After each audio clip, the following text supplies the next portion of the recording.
2022 ਦੇ ਲਈ ਪ੍ਰਸ਼ਾਂਤ ਕਿਸ਼ੋਰ ਨਹੀਂ ਸੰਭਾਲਣਗੇ ਕੈਪਟਨ ਦੇ ਪ੍ਰਚਾਰ ਦੀ ਕਮਾਨ। ਸੂਤਰਾਂ ਦੇ ਹਵਾਲੇ ਤੋਂ ਵੱਡੀ ਖਬਰ, ਕੈਪਟਨ ਨੇ ਪੀਕੇ ਨੂੰ ਪ੍ਰਿੰਸੀਪਲ ਸਲਾਹਕਾਰ ਕੀਤਾ ਸੀ ਨਿਯੁਕਤ।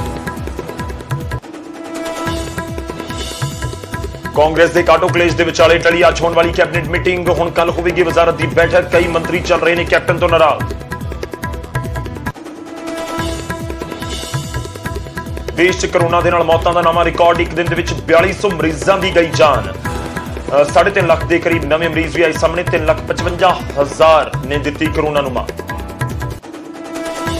ਪੰਜਾਬ ਦੇ ਵਿੱਚ ਵੀ ਕਰੋਨਾ ਨਾਲ ਮੌਤਾਂ ਦਾ ਡਰਾਉਣ ਵਾਲਾ ਅੰਕੜਾ। ਪਹਿਲੀ ਵਾਰ 24 ਘੰਟਿਆਂ 'ਚ 200 ਤੋਂ ਵੱਧ ਲੋਕਾਂ ਦੀ ਮੌਤ। ਲੁਧਿਆਣਾ ਤੇ ਬਠਿੰਡਾ 'ਚ ਗਈਆਂ ਸਭ ਤੋਂ ਵੱਧ ਜਾਨਾਂ। 8600 ਤੋਂ 90 ਜ਼ਿਆਦਾ ਕੇਸ।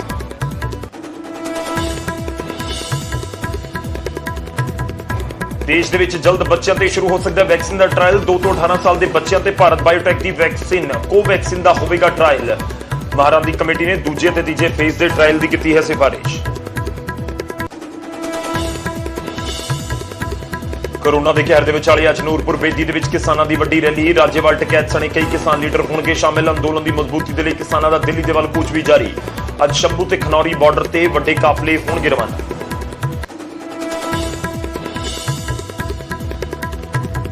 ਵਿਵਾਦਾਂ ਦੇ ਵਿੱਚ ਕੈਪਟਨ ਸਰਕਾਰ ਦਾ ਨਵਾਂ ਫਰਮਾਨ। ਨਵੇਂ ਕਾਲਜ ਬਣਾਉਣ ਦੇ ਲਈ 8 ਸਰਕਾਰੀ ਕਾਲਜਾਂ ਤੋਂ ਮੰਗਿਆ ਫੰਡ। ਹਰ ਇੱਕ ਕਾਲਜ ਨੂੰ ਦੇਣੇ ਹੋਣਗੇ 5 ਲੱਖ ਰੁਪਏ। ਅਕਾਲੀ ਦਲ ਨੇ ਫੈਸਲੇ ਤੇ ਚੁੱਕੇ ਸਵਾਲ।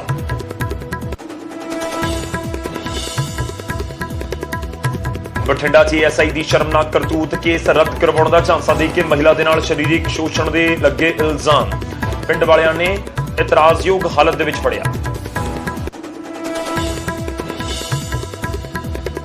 ਸਾਬਕਾ ਮੰਤਰੀ ਇੰਦਰਜੀਤ ਸਿੰਘ ਜੀਰਾ ਦਾ ਹੋਇਆ ਦੇਹਾਂਤ। ਕੈਂਸਰ ਤੋਂ ਪੀੜਤ ਸਨ। 2 ਦਿਨ ਪਹਿਲਾਂ ਕਰੋਨਾ ਰਿਪੋਰਟ ਆਈ ਸੀ ਪੋਜ਼ਿਟਿਵ। ਬੇਟੇ ਕੁਲਬੀਰ ਜੀਰਾ ਵੀ ਕਰੋਨਾ ਦੀ ਲਪੇਟ ਦੇ ਵਿੱਚ। ਤੇ ਲਗਾਤਾਰ ਤੀਜੇ ਦਿਨ ਵਧੇ ਪੈਟਰੋਲ ਡੀਜ਼ਲ ਦੇ ਰੇਟ। 20 ਤੋਂ 27 ਪੈਸੇ ਪ੍ਰਤੀ ਲੀਟਰ ਦੇ ਹਿਸਾਬ ਨਾਲ ਹੋਇਆ ਇਜ਼ਾਫਾ। ਮਈ ਮਹੀਨੇ 'ਚ 7ਵੀਂ ਵਾਰ ਵਧੀਆਂ ਕੀਮਤਾਂ।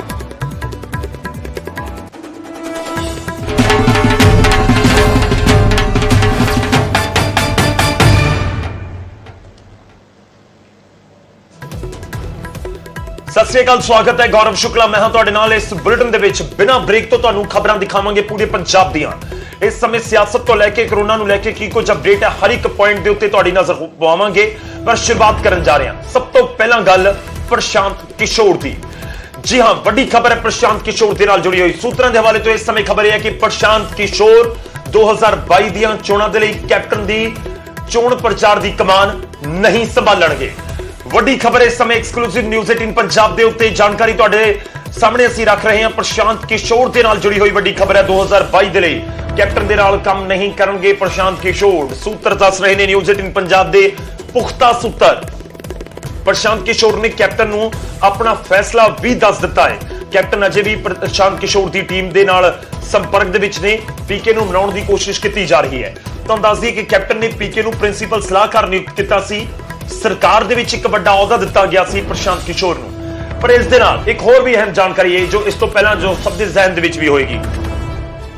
ਬੰਗਾਲ ਦੇ ਇਲੈਕਸ਼ਨ ਤੋਂ ਪਹਿਲਾਂ ਪ੍ਰਸ਼ਾਂਤ ਕਿਸ਼ੋਰ ਨੇ ਇੱਕ ਦਾਅਵਾ ਕੀਤਾ ਕਿ ਪੱਛਮ ਬੰਗਾਲ ਦੇ ਵਿੱਚ 100 ਤੋਂ ਵੱਧ ਸੀਟਾਂ ਜੇਕਰ ਬੀਜੇਪੀ ਦੀਆਂ ਆਈਆਂ ਤਾਂ ਉਹ ਇਹ ਚੋਣ ਰਣਨੀਤੀਕਾਰ ਵਾਲਾ ਕੰਮ ਛੱਡ ਦੇਣਗੇ।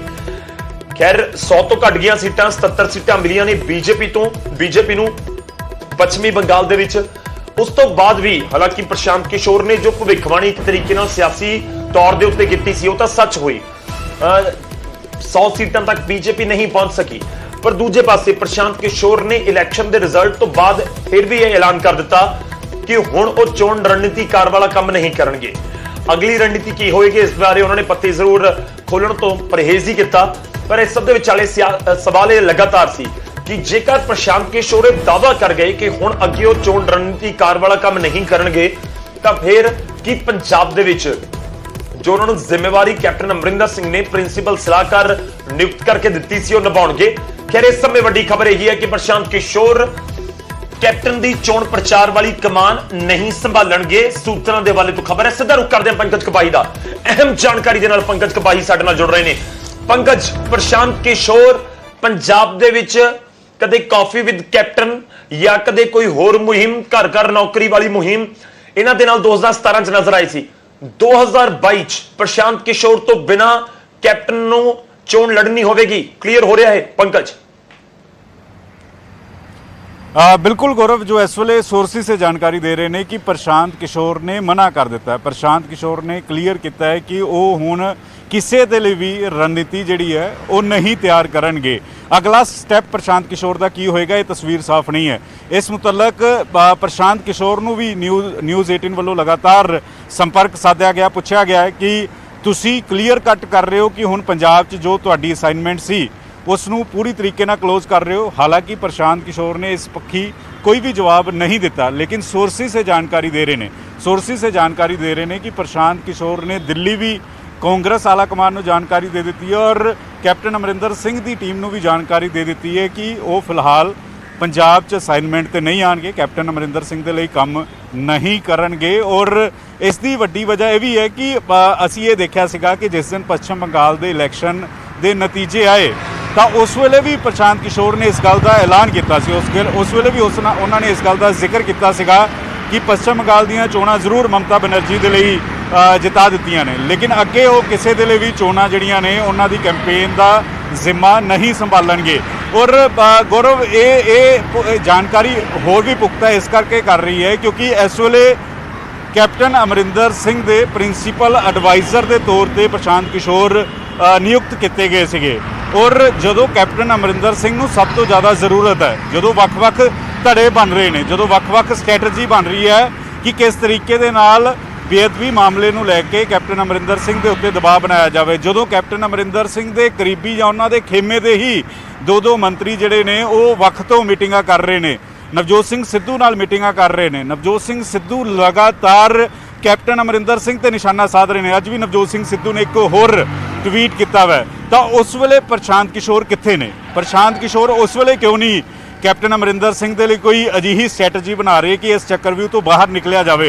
ये गल होर ज़्यादा पुष्टि इन्हां सारे समीकरण तो बनती हुई नज़र आ रही है क्योंकि इस वेले प्रशांत किशोर को कोई दूसरे सूबे च कोई होर असाइनमेंट नहीं है। पंजाब की ही असाइनमेंट सी, कैप्टन अमरिंदर सिंह की ही असाइनमेंट सी, लेकिन गैर हाज़र ने, नज़र नहीं आ रहे। और उन्हों की ये सारी तस्वीर, उन्होंने सारे बयान और जो सोर्सिस जानकारी दे रहे हैं कि प्रशांत किशोर फिलहाल 2022 कैप्टन अमरिंदर सिंह के लिए काम नहीं करेंगे। लेकिन एक ये भी सवाल है कि जो उन्होंने जिक्र किया कि आईपैक कंपनी के लिए भी काम नहीं करेंगे, तो कि आईपैक कंपनी पंजाब के विच आएगी, आईपैक कंपनी को कांग्रेस अपनाएगी या फिर प्रशांत किशोर को लैके इंतजार रहेगा कि वो खुल के आप कोई इस मुतलक जवाब देंगे ने या सीएम ऑफिस तो कोई जवाब आता है। लेकिन सोर्सिस यही जानकारी दे रहे हैं कि प्रशांत किशोर ने मना कर दिता है कि वो हुण पंजाब दे विच कैप्टन के लिए असाइनमेंट के तौर पर काम नहीं करेंगे। गौरव,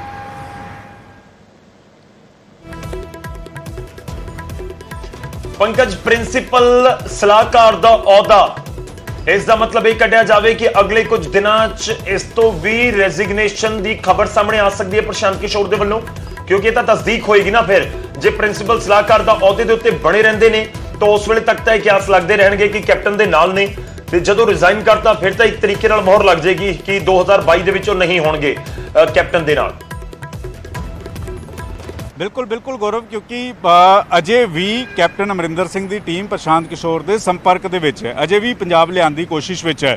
क्योंकि जो प्रिंसीपल एडवाइज़र के तौर पर प्रशांत किशोर को नियुक्त किया गया सी, उदों ये कहा गया सी कि प्रशांत किशोर सिर्फ 1 रुपया लेगा। सरकारी कोठी अलॉट कर दी गई सी, सैकटरीएट दे विच दफ्तर अलॉट कर दिता गया सीगा, ना तो सरकारी दफ्तर पहुंचे, ना ही सरकारी कोठी पहुंचे और ना ही 1 रुपया अजे तक लिया। और अजिहे च मुख्यमंत्री दफ्तर की टीम जरूर संपर्क में है, लेकिन फिलहाल प्रशांत किशोर वालों कोई जवाब जिहड़ा वै सुनेहा नहीं आ रहा। और जानकारी ये मिल रही है कि उन्होंने मना कर दिता है कि वो फिलहाल जिहड़ा वै इस मुतल्लक काम नहीं करेंगे। गौरव,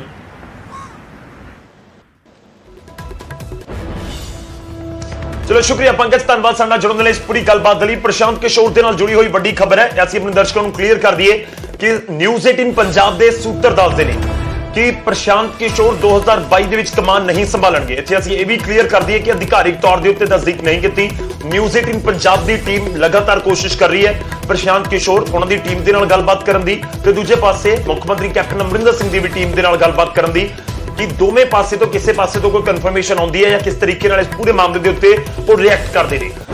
ਪੱਛਮੀ ਬੰਗਾਲ ਦੇ ਵਿੱਚ ਇਲੈਕਸ਼ਨ ਹੋਏ ਉਸ ਤੋਂ ਬਾਅਦ ਪ੍ਰਸ਼ਾਂਤ ਕਿਸ਼ੋਰ ਦੀ ਇੱਕ ਸਟੇਟਮੈਂਟ ਆਈ ਜਿਸ ਦੇ ਵਿੱਚ ਉਹਨਾਂ ਨੇ ਕਿਹਾ ਕਿ ਉਹ ਚੋਣ ਰਣਨੀਤੀਕਾਰ ਦਾ ਇਹ ਜਿਹੜਾ ਪ੍ਰੋਫੈਸ਼ਨ ਹੈ ਉਸ ਨੂੰ ਛੱਡ ਰਹੇ ਨੇ ਤੇ ਉਸ ਤੋਂ ਬਾਅਦ ਹੁਣੇ ਖਬਰਾਂ ਆ ਰਹੀਆਂ ਨੇ ਕਿ ਉਹ 2022 ਦੇ ਵਿੱਚ ਪੰਜਾਬ 'ਚ ਨਹੀਂ ਸੰਭਾਲਣਗੇ ਕਮਾਨ। ਹਾਲਾਂਕਿ ਅਸੀਂ ਲਗਾਤਾਰ ਕੋਸ਼ਿਸ਼ ਕਰ ਰਹੇ ਹਾਂ ਕਿ ਪ੍ਰਸ਼ਾਂਤ ਕਿਸ਼ੋਰ ਉਹਨਾਂ ਦੀ ਟੀਮ ਦੇ ਨਾਲ ਗੱਲਬਾਤ ਜਾਂ ਉਹਨਾਂ ਦੇ ਨਾਲ ਗੱਲਬਾਤ ਹੋ ਸਕੇ, ਦੂਜੇ ਪਾਸੇ ਮੁੱਖ ਮੰਤਰੀ ਦਫ਼ਤਰ ਦੇ ਨਾਲ ਵੀ ਗੱਲਬਾਤ ਹੋ ਸਕੇ ਕਿ ਉਹ ਇਸ ਪੂਰੇ ਮਾਮਲੇ ਦੇ ਉੱਤੇ ਕੀ ਕਹਿੰਦੇ ਨੇ। ਪਰ ਵੱਡੀ ਲਾਜ਼ਮੀ ਤੌਰ ਤੇ ਖਬਰ ਹੈ ਕਿ ਜੇ ਪ੍ਰਸ਼ਾਂਤ ਕਿਸ਼ੋਰ ਨਹੀਂ ਹੋਣਗੇ ਤਾਂ ਇੱਕ ਵੱਖਰੇ ਤਰੀਕੇ ਦੇ ਨਾਲ ਕੈਪਟਨ ਅਮਰਿੰਦਰ ਸਿੰਘ ਨੂੰ ਆਪਣੀ ਸਟ੍ਰੈਟਜੀ ਬਣਾਉਣੀ ਹੋਏਗੀ 2022 ਦੇ ਲਈ। ਉਹ ਕੌਣ ਬਣਾਏਗਾ, ਕਿਹੜੀ ਟੀਮ ਹਾਇਰ ਹੋਏਗੀ, ਉਹ ਵੀ ਇੱਕ ਵੱਡਾ ਸਵਾਲ ਜ਼ਰੂਰ ਹੈ। ਪੰਕਜ ਧੰਨਵਾਦ ਫਿਲਹਾਲ ਇਸ ਪੂਰੀ ਗੱਲਬਾਤ ਲਈ ਜਾਣਕਾਰੀ ਲਈ।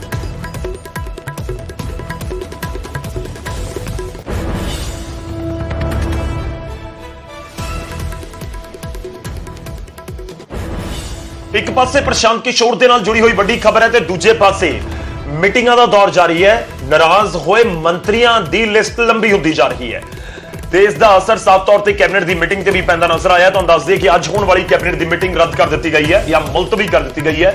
ਹੁਣ ਵੀਰਵਾਰ ਨੂੰ ਹੋਏਗੀ, ਯਾਨੀ ਕਿ ਕੱਲ ਹੋਏਗੀ। ਤੁਹਾਨੂੰ ਦੱਸ ਦਈਏ ਕਿ ਕਈ ਮੰਤਰੀ ਇੱਕ ਮੀਟਿੰਗ ਕਰਦੇ ਨੇ ਸੋਮਵਾਰ ਨੂੰ। ਉਸ ਤੋਂ ਬਾਅਦ ਇਹ ਖਬਰਾਂ ਸਾਹਮਣੇ ਆਈਆਂ ਕਿ ਬੇਅਦਬੀ ਤੇ ਗੋਲੀकांड ਦੇ ਮੁੱਦੇ ਨੂੰ ਲੈ ਕੇ ਜਿਹੜੇ ਮੰਤਰੀ ਨੇ ਕਾਂਗਰਸ ਦੇ ਉਹ ਆਪਣੀ ਸਰਕਾਰ ਤੋਂ, ਮੁੱਖ ਮੰਤਰੀ ਤੋਂ ਨਾਰਾਜ਼ ਚੱਲ ਰਹੇ ਨੇ, ਕੈਪਟਨ ਅਮਰਿੰਦਰ ਸਿੰਘ ਤੋਂ ਨਾਰਾਜ਼ ਚੱਲ ਰਹੇ ਨੇ ਤੇ ਇਸ ਕਰਕੇ ਉਹਨਾਂ ਨੂੰ ਮਨਾਉਣ ਦੀਆਂ ਕੋਸ਼ਿਸ਼ਾਂ ਵੀ ਜਾਰੀ ਨੇ ਤੇ ਕੈਬਨਿਟ ਦੀ ਮੀਟਿੰਗ ਬੁੱਧਵਾਰ ਨੂੰ ਸੱਦੀ ਗਈ ਸੀ ਤੇ ਇਸ ਵਿਚਾਲੇ ਕੈਬਨਿਟ ਦੀ ਮੀਟਿੰਗ ਨੂੰ ਮੁਲਤਵੀ ਕਰਨ ਦਾ ਫੈਸਲਾ ਲਿਆ ਗਿਆ। ਹੁਣ ਕੱਲ ਸੱਦੀ ਗਈ ਹੈ ਕੈਬਨਿਟ ਦੀ ਮੀਟਿੰਗ। ਸੋਮਵਾਰ ਨੂੰ ਜਿਹੜੀ ਮੀਟਿੰਗ ਹੁੰਦੀ ਹੈ ਉਸ ਦੇ ਵਿੱਚ ਸੰਸਦ ਤੇ ਮੰਤਰੀ ਸ਼ਾਮਲ ਹੋਏ। ਉਸ ਦੇ ਵਿੱਚ ਰਵਨੀਤ ਬਿੱਟੂ ਸੀ, ਪ੍ਰਤਾਪ ਸਿੰਘ ਬਾਜਵਾ ਸੀ, ਜੋ ਜਾਣਕਾਰੀ ਹੈ ਰੰਧਾਵਾ ਉਸ ਦੇ ਵਿੱਚ ਸੀ, ਚਰਨਜੀਤ ਸਿੰਘ ਚੰਨੀ ਉਸ ਮੀਟਿੰਗ ਦੇ ਵਿੱਚ ਸੀ ਤੇ ਨਾਲ ਹੀ ਗੁਰਪ੍ਰੀਤ ਕਾਂਗੜ ਵੀ ਉੱਥੇ ਪਹੁੰਚੇ ਹੋਏ ਸਨ, ਉਸ ਮੀਟਿੰਗ ਦਾ ਹਿੱਸਾ ਸੀ।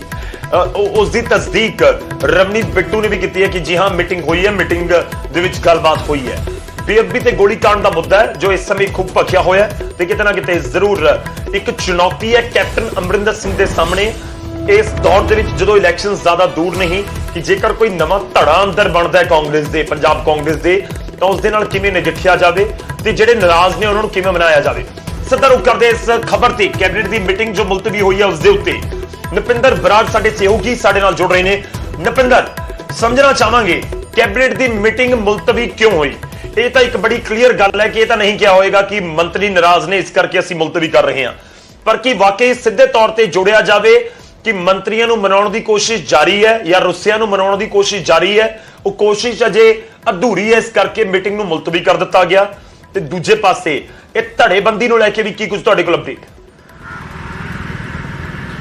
ਗੱਲ ਦੇਖੋ, ਜਿਸ ਤਰ੍ਹਾਂ ਦੇ ਹਾਲਾਤ ਬਣੇ ਹੋਏ ਨੇ ਤਾਂ ਸਪਸ਼ਟ ਤੌਰ ਤੇ ਇਹੀ ਫਿਲਹਾਲ ਮਾਇਨੇ ਕੱਢੇ ਜਾਣਗੇ, ਕਿਉਂਕਿ ਦੇਖੋ ਰਿਟਨ ਦੇ ਵਿੱਚ ਤਾਂ ਕੋਈ ਤਰਕ ਦਿੱਤਾ ਨਹੀਂ ਜਾਣਾ, ਪਰ ਇਸ ਪੂਰੇ ਹਾਲਾਤ ਦੇ ਮਾਇਨੇ ਇਹੀ ਕੱਢੇ ਜਾਣਗੇ ਕਿ ਕਿਉਂਕਿ ਕੈਪਟਨ ਕੈਬਨਿਟ ਦੇ ਵਿੱਚ ਸਭ ਅੱਛਾ ਨਹੀਂ ਹੈ ਤੇ ਇਸ ਕਰਕੇ ਅਜੇ ਕੈਬਨਿਟ ਮੀਟਿੰਗ ਕਰਨ ਦੇ ਹਾਲਾਤ ਨਹੀਂ ਨੇ।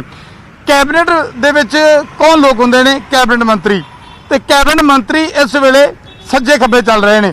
ਤਾਂ ਮੁੱਖ ਮੰਤਰੀ ਕੈਪਟਨ ਅਮਰਿੰਦਰ ਸਿੰਘ ਨੇ ਮੀਟਿੰਗ ਕਰਨੀ ਕਿਹਨਾਂ ਦੇ ਨਾਲ ਆ, ਚਰਚਾ ਕਰਨੀ ਕਿਹਨਾਂ ਦੇ ਨਾਲ ਆ, ਕਿਹੜੇ ਲੋਕਾਂ ਦੇ ਨਾਲ ਹਰ ਮੁੱਦੇ ਤੇ ਡਿਸਕਸ ਕਰਨੀ ਆ, ਪੰਜਾਬ ਦੀ ਸਿਆਸਤ ਤੇ ਡਿਸਕਸ ਕਰਨੀ ਆ, ਪੰਜਾਬ ਦੇ ਹਾਲਾਤਾਂ ਤੇ ਡਿਸਕਸ ਕਰਨੀ ਆ। ਉਹ ਤਾਂ ਉਹਨਾਂ ਤੋਂ ਕਿੰਨੇ ਜਿਹੜੇ ਮੰਤਰੀ ਨੇ ਆਪ ਨਾਰਾਜ਼ ਚੱਲ ਰਹੇ ਨੇ ਔਰ ਉਹ ਲੜੀ ਜਿਹੜੀ ਲਗਾਤਾਰ ਲੰਬੀ ਹੁੰਦੀ ਜਾ ਰਹੀ ਆ। ਸਭ ਤੋਂ ਪਹਿਲਾਂ ਸੁਖਜਿੰਦਰ ਰੰਧਾਵਾ ਦੇਖੋ ਪਹਿਲਾਂ ਅਸਤੀਫਾ ਤੱਕ ਦੇਤਾ ਸੀ, ਉਹ ਜਿਹੜੇ ਉਹ ਔਰ ਚਰਨਜੀਤ ਸਿੰਘ ਚੰਨੀ ਦੋਨੋਂ ਸੁਨੀਲ ਜਾਖੜ ਹੋਰਾਂ ਦੇ ਨਾਲ ਪਹਿਲਾ ਜਿਹੜਾ ਵਿਵਾਦ ਆ ਉੱਥੋਂ ਚੱਲਿਆ। ਉਸ ਤੋਂ ਬਾਅਦ ਦੋਨੇ ਅਗਲੀ ਕੈਬਨਿਟ ਮੀਟਿੰਗ 'ਚ ਸ਼ਾਮਲ ਨਹੀਂ ਹੋਏ। ਹਾਲਾਂਕਿ ਅਗਲੀ ਮੀਟਿੰਗ ਦੇ ਵਿੱਚ ਹਿੱਸਾ ਬਣੇ, ਪਰ ਇਸ ਤੋਂ ਬਾਅਦ ਫਿਰ ਘਟਨਾਕ੍ਰਮ ਤੇਜ਼ ਹੋਇਆ। ਇੱਕ ਮੀਟਿੰਗ ਜਿਹੜੀ ਨਵਜੋਤ ਸਿੰਘ ਸਿੱਧੂ ਦੇ ਨਾਲ ਰੰਧਾਵਾ ਗਰੁੱਪ ਦੀ ਹੋ ਗਈ। ਉਸ ਤੋਂ ਬਾਅਦ ਜਿਹੜੀ ਅਗਲੀ ਮੀਟਿੰਗ ਹੋਈ, ਜਿਹੜੀ ਇੱਕ ਦਿਨ ਪਹਿਲਾਂ ਮੀਟਿੰਗ ਹੋਈ ਆ, ਤਾਂ ਸਾਫ਼ ਤੌਰ ਤੇ ਉਸ ਮੀਟਿੰਗ ਦੇ ਵਿੱਚ ਮੰਤਰੀਆਂ ਦੀ ਗਿਣਤੀ ਵੱਧ ਗਈ। ਉਸ ਦੇ ਵਿੱਚ ਦੇਖੋ ਸੁਖਜਿੰਦਰ ਰੰਧਾਵਾ ਆ ਗਏ, ਗੁਰਪ੍ਰੀਤ ਸਿੰਘ ਕਾਂਗੜ ਆ ਗਏ, ਚਰਨਜੀਤ ਸਿੰਘ ਚੰਨੀ ਆ ਗਏ। ਤਾਂ ਜਦੋਂ ਤਿੰਨ ਮੰਤਰੀ ਇਕੱਠੇ ਹੋ ਗਏ, ਉਸ ਤੋਂ ਬਾਅਦ ਕੱਲ ਇੱਕ ਹੋਰ ਮੀਟਿੰਗ ਹੋ ਗਈ। ਉਸ ਮੀਟਿੰਗ ਦੇ ਵਿੱਚ ਇੱਕ ਅੰਕੜਾ ਹੋਰ ਵੱਧ ਗਿਆ, ਅਰੁਣਾ ਚੌਧਰੀ। ਤਾਂ ਦੇਖੋ ਜਿਹੜੇ ਇਹ ਮੰਤਰੀ ਲਗਾਤਾਰ ਕੈਪਟਨ ਦੇ ਸਮਝ ਲਓ ਕਿ ਨਾਰਾਜ਼ ਚੱਲ ਰਹੇ ਨੇ ਜਾਂ ਕੈਪਟਨ ਦੇ ਨਾਲ ਸਿੱਧੇ ਤੌਰ ਤੇ ਹੁਣ ਇਹਨਾਂ ਦੀ ਰਾਸ਼ੀ ਨਹੀਂ ਮਿਲਦੀ, ਇਹ ਤਾਂ ਚਾਰ ਸਾਹਮਣੇ ਆ ਗਏ ਨੇ। ਪਰ ਅਸਲ ਹਾਲਾਤ ਇਹ ਨੇ ਗੌਰਵ ਕਿ ਇਸੇ ਕੈਬਨਿਟ ਦੇ ਵਿੱਚ ਕੁਝ ਵਜ਼ੀਰ ਹੋਰ ਨੇ ਜਿਹੜੇ ਕੈਪਟਨ ਅਮਰਿੰਦਰ ਸਿੰਘ ਦੇ ਨਾਲ ਅੱਜ ਖਫਾ ਨੇ। ਸਾਡੇ ਸੋਰਸ ਦੱਸਦੇ ਨੇ ਬੇਸ਼ੱਕ ਅੱਜ ਉਹ ਬੋਲਣ ਦੀ ਸਥਿਤੀ ਦੇ ਵਿੱਚ ਨਹੀਂ ਨੇ, ਬੇਸ਼ੱਕ ਅੱਜ ਨਾ ਵੀ ਬੋਲਣ, ਬੇਸ਼ੱਕ ਅੱਜ ਚੁੱਪ ਕਰਕੇ ਬੈਠੇ ਰਹਿਣ ਕਿ ਜੇਕਰ ਕੱਲ ਨੂੰ ਕਿਸੇ ਕਿਸਮ ਦੇ ਸਮੀਕਰਨ ਚੇਂਜ ਹੁੰਦੇ ਨੇ, ਬਦਲਾਅ ਆਉਂਦਾ, ਤਾਂ ਤੁਰੰਤ ਦੇਖਿਆ ਜਾਏਗਾ ਕਿ ਅੱਜ ਪਲੜਾ ਕਿਹੜੇ ਪਾਸੇ ਭਾਰੀ ਆ ਤੇ ਉਧਰ ਵੀ ਰੁਖ ਕੀਤਾ ਜਾ ਸਕਦਾ। ਤਾਂ ਜ਼ਾਹਰ ਤੌਰ ਤੇ ਇਹ ਨਹੀਂ ਕਿ ਜਿਹੜੇ 4 ਕੈਬਨਿਟ ਮੰਤਰੀ ਖੁੱਲ੍ਹ ਕੇ ਸਾਹਮਣੇ ਆ ਗਏ ਉਹਨਾਂ ਦੇ ਨਾਲ ਹੀ ਜਿਹੜਾ ਮਨਮੁਟਾਵ ਹੈ, ਨਹੀਂ। ਹੋਰ ਵੀ ਮੰਤਰੀ ਸਾਡੇ ਸੂਤਰਾਂ ਮੁਤਾਬਕ ਹੋਰ ਵੀ ਮੰਤਰੀ ਐਸੇ ਨੇ ਜਿਹੜੇ ਇਸ ਵੇਲੇ ਕੈਪਟਨ ਤੋਂ ਖਫਾ ਚੱਲ ਰਹੇ ਨੇ, ਪਰ ਉਹ ਆਉਣ ਵਾਲੇ ਦਿਨਾਂ ਦੇ ਵਿੱਚ ਚੁੱਪ ਰਹਿੰਦੇ ਨੇ ਜਾਂ ਬੋਲਦੇ ਨੇ ਜਾਂ ਮੌਕੇ ਦੀ ਤਲਾਸ਼ ਦੇ ਵਿੱਚ ਨੇ, ਇਹ ਸਮਾਂ ਦੱਸੇਗਾ। ਇਸ ਕਰਕੇ ਕੈਪਟਨ ਅਮਰਿੰਦਰ ਸਿੰਘ ਇਸ ਪੂਰੀ ਸਥਿਤੀ ਨੂੰ ਬੜੇ ਠੰਮੇ ਨਾਲ ਵਾਚ ਰਹੇ ਨੇ। ਪੂਰੀ ਜਿਹੜੀ ਸਥਿਤੀ ਆ ਇਸ ਦਾ ਐਨਾਲਿਸਿਸ ਕਰ ਰਹੇ ਨੇ। ਲਗਾਤਾਰ ਇਸ ਤੇ ਸੋਚ ਵਿਚਾਰ ਹੋ ਰਿਹਾ ਕਿ ਇਸ ਪੂਰੇ ਮਾਹੌਲ ਨੂੰ, ਇਸ ਤੂਫਾਨ ਨੂੰ, ਸਿਆਸੀ ਤੂਫਾਨ ਨੂੰ ਠੱਲਣਾ ਕਿਵੇਂ ਆ, ਕਿਵੇਂ ਇਸ ਹਾਲਾਤ ਨੂੰ ਕੰਟਰੋਲ ਦੇ ਵਿੱਚ ਕਰਨਾ, ਕਿਵੇਂ ਸੁਖਜਿੰਦਰ ਰੰਧਾਵਾ ਨੂੰ ਮਨਾਉਣਾ, ਕਿਵੇਂ ਚਰਨਜੀਤ ਸਿੰਘ ਚੰਨੀ ਨੂੰ ਮਨਾਉਣਾ, ਕਿਵੇਂ ਅਰੁਣਾ ਚੌਧਰੀ ਹੋਰਾਂ ਨੂੰ ਮਨਾਉਣਾ, ਤੇ ਕਿਵੇਂ ਇਸ ਗੁਰਪ੍ਰੀਤ ਸਿੰਘ ਕਾਂਗੜ ਦੀ ਗੱਲ ਕਰ ਲਓ, ਔਰ ਦੂਜੇ ਜਿਹੜੇ ਹੋਰ ਹਾਲਾਤ ਬਣਦੇ ਜਾ ਰਹੇ ਨੇ ਉਹਨਾਂ ਨੂੰ ਕਿਵੇਂ ਬਗਾਵਤ ਕਰਨ ਤੋਂ ਰੋਕਣਾ। ਤੇ ਦੇਖੋ ਕੈਬਨਿਟ ਮੀਟਿੰਗ ਦੇ ਵਿੱਚ ਤਾਂ ਗੌਰਵ ਤਾਂ ਹੀ ਬੈਠਾ ਜਾ ਸਕਦਾ ਹੈ ਕਿ ਜੇਕਰ ਸਭ ਕੁਝ ਠੀਕ ਠਾਕ ਹੋਵੇ।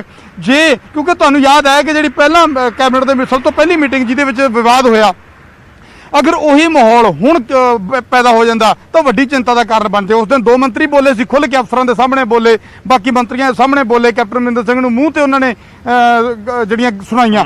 ਜੇਕਰ ਅੱਜ 4 ਹੋ ਗਏ ਨੇ ਤਾਂ ਇਹ ਵੀ ਹੋ ਸਕਦਾ ਹੈ ਕਿ ਜੇ ਕੈਬਨਿਟ ਮੀਟਿੰਗ ਦੇ ਵਿੱਚ ਇਹ ਚਾਰੇ ਕੈਪਟਨ ਅਮਰਿੰਦਰ ਸਿੰਘ ਤੇ ਇਤਰਾਜ਼ ਚੁੱਕ ਦਿੰਦੇ ਨੇ, ਕੈਪਟਨ ਅਮਰਿੰਦਰ ਸਿੰਘ ਇਹਨਾਂ ਤੇ ਸਵਾਲ ਕਰ ਦਿੰਦੇ ਨੇ, ਤਾਂ ਕਿਤੇ ਐਸਾ ਨਾ ਹੋਵੇ ਕਿ ਇਹਨਾਂ ਚਾਰਾਂ ਦੇ ਹੌਸਲੇ ਦੇ ਵਿੱਚ ਆ ਕੇ ਕੋਈ 1-2 ਮੰਤਰੀ ਹੋਰ ਉੱਠ ਖੜੇ ਹੋਣ। ਤੇ ਇਸ ਕਰਕੇ ਅੱਜ ਸਥਿਤੀ ਕੈਪਟਨ ਅਮਰਿੰਦਰ ਸਿੰਘ ਨੂੰ ਸ਼ਾਇਦ ਨਹੀਂ ਲੱਗਦੀ ਕਿ ਅੱਜ ਕੈਬਨਿਟ ਦੇ ਜਦੋਂ ਵਜ਼ੀਰ ਹੀ ਨਾਰਾਜ਼ ਨੇ ਤਾਂ ਕੈਬਨਿਟ ਮੀਟਿੰਗ ਦੇ ਸ਼ਾਇਦ ਅਜੇ ਮਾਇਨੇ ਨਹੀਂ ਨਜ਼ਰ ਆ ਰਹੇ ਉਹਨਾਂ ਨੂੰ। ਇਸ ਕਰਕੇ ਮੰਨਿਆ ਜਾ ਸਕਦਾ ਹੈ ਕਿ ਉਸ ਮੀਟਿੰਗ ਨੂੰ ਹਲੇ ਮੁਲਤਵੀ ਕੀਤਾ ਗਿਆ ਔਰ ਇਹਨਾਂ ਹਾਲਾਤਾਂ ਨੂੰ ਦੇਖਿਆ ਜਾ ਰਿਹਾ ਹੈ ਕਿ ਕਿਵੇਂ ਕੰਟਰੋਲ ਕਰਨਾ। ਪਰ ਦੂਜੇ ਪਾਸੇ ਧੜੇਬੰਦੀਆਂ ਵੀ ਤੇਜ਼ ਹੋ ਰਹੀਆਂ ਨੇ, ਉਹਨਾਂ ਦੀਆਂ ਮੀਟਿੰਗਾਂ ਦਾ ਦੌਰ ਜਾਰੀ ਹੈ, ਸਲਾਹਾਂ ਚੱਲ ਰਹੀਆਂ ਨੇ ਕਿ ਆਉਣ ਵਾਲੇ ਦਿਨਾਂ ਦੇ ਵਿੱਚ ਕਿਸ ਤਰ੍ਹਾਂ ਦੀ ਰਣਨੀਤੀ ਬਣਾਉਣੀ ਹੈ। ਜੀ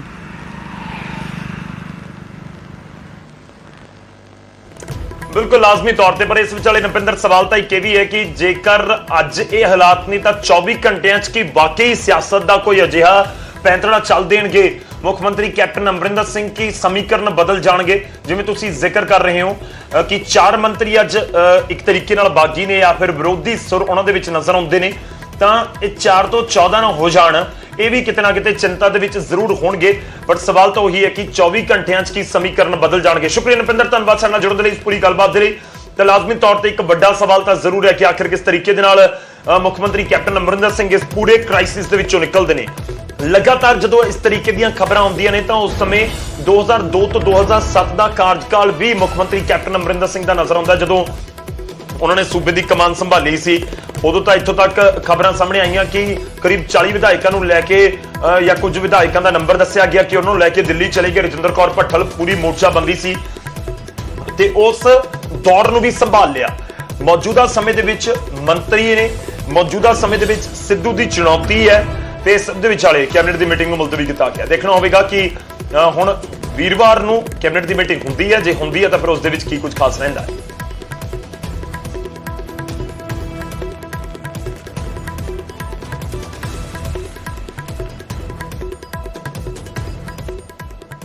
ਹੁਣ ਅੱਗੇ ਵਧਦੇ ਅਗਲੀ ਖਬਰ ਦਾ ਰੁਖ ਕਰਦੇ ਹਾਂ ਤੇ ਗੱਲ ਹੋਵੇਗੀ ਦੇਸ਼ ਦੇ ਵਿੱਚ ਕੋਰੋਨਾ ਦੇ ਅੰਕੜਿਆਂ ਦੀ। ਇੱਕ ਵਾਰ ਫਿਰ ਤੋਂ ਕੇਸ ਵਧੇ ਨੇ। ਜੀ ਹਾਂ, 3,30,000 ਤੱਕ ਅੰਕੜਾ ਪਹੁੰਚ ਗਿਆ ਸੀ, ਇੱਕ ਵਾਰ ਫਿਰ ਤੋਂ ਵਧੇ ਨੇ। ਪਰ ਇਹ ਸਭ ਤੋਂ ਜ਼ਿਆਦਾ ਚਿੰਤਾ ਵਾਲੀ ਗੱਲ ਇਹ ਹੈ ਕਿ ਮੌਤਾਂ ਦੀ ਗਿਣਤੀ ਬਹੁਤ ਦੇਸ਼ ਦੇ ਵਿੱਚ ਵੱਧ ਰਹੀ ਹੈ। ਪੂਰੇ ਦੇਸ਼ ਦੇ 24 ਘੰਟਿਆਂ ਦੇ ਅੰਕੜੇ ਤੁਹਾਡੀ ਟੀਵੀ ਸਕਰੀਨ ਦੇ ਉੱਤੇ। ਦੇਸ਼ ਦੇ ਵਿੱਚ ਕੋਰੋਨਾ ਦੇ ਨਾਲ ਮੌਤਾਂ ਦਾ ਨਵਾਂ ਰਿਕਾਰਡ ਬਣਿਆ। ਇੱਕ ਦਿਨ ਦੇ ਵਿੱਚ 4200 ਤੋਂ ਵੱਧ ਮਰੀਜ਼ਾਂ ਦੀ ਜਾਨ ਚਲੀ ਗਈ ਹੈ। ਇੱਕ ਦਿਨ ਦੇ ਵਿੱਚ 3,48,000 ਨਵੇਂ ਕੇਸ ਸਾਹਮਣੇ ਆਏ ਨੇ। ਜੋ ਮੈਂ ਪਹਿਲਾਂ ਜ਼ਿਕਰ ਕੀਤਾ ਕਿ ਇੱਕ ਦਿਨ ਪਹਿਲਾਂ ਇਹ ਅੰਕੜਾ 3,30,000 ਦੇ ਨੇੜੇ ਪਹੁੰਚ ਗਿਆ ਸੀ। ਉਧਰ ਇੱਕ ਦਿਨ ਦੇ ਵਿੱਚ 3,55,000 ਮਰੀਜ਼ ਠੀਕ ਵੀ ਹੋਏ ਨੇ। ਠੀਕ ਹੋਏ ਮਰੀਜ਼ਾਂ ਦੀ ਗਿਣਤੀ ਨਵੇਂ ਮਰੀਜ਼ਾਂ ਤੋਂ ਜ਼ਿਆਦਾ ਹੈ। ਇਹ ਜ਼ਰੂਰ ਰਾਹਤ ਵਾਲੀ ਖਬਰ ਹੈ। ਦੇਸ਼ ਦੇ ਵਿੱਚ ਐਕਟਿਵ ਕੇਸਿਸ ਦੀ ਗਿਣਤੀ 37 ਲੱਖ ਦੇ ਪਾਰ ਹੈ। ਇਸ ਸਮੇਂ ਹੁਣ ਤੱਕ 17 ਕਰੋੜ ਤੋਂ ਜ਼ਿਆਦਾ ਲੋਕਾਂ ਦਾ ਵੈਕਸੀਨੇਸ਼ਨ ਵੀ ਹੋ ਚੁੱਕਿਆ ਹੈ। ਕੁਝ ਗ੍ਰਾਫਿਕਸ ਦੇ ਜ਼ਰੀਏ ਅੰਕੜੇ ਤੁਹਾਡੀ ਟੀਵੀ ਸਕਰੀਨ ਦੇ ਉੱਤੇ ਪੂਰੇ ਦੇਸ਼ ਦਾ ਹਾਲ ਕੀ ਹੈ ਉਹ ਤੁਹਾਨੂੰ ਦੱਸਣ ਦੀ ਕੋਸ਼ਿਸ਼ ਕਰ ਰਹੇ ਹਾਂ। 4,01,000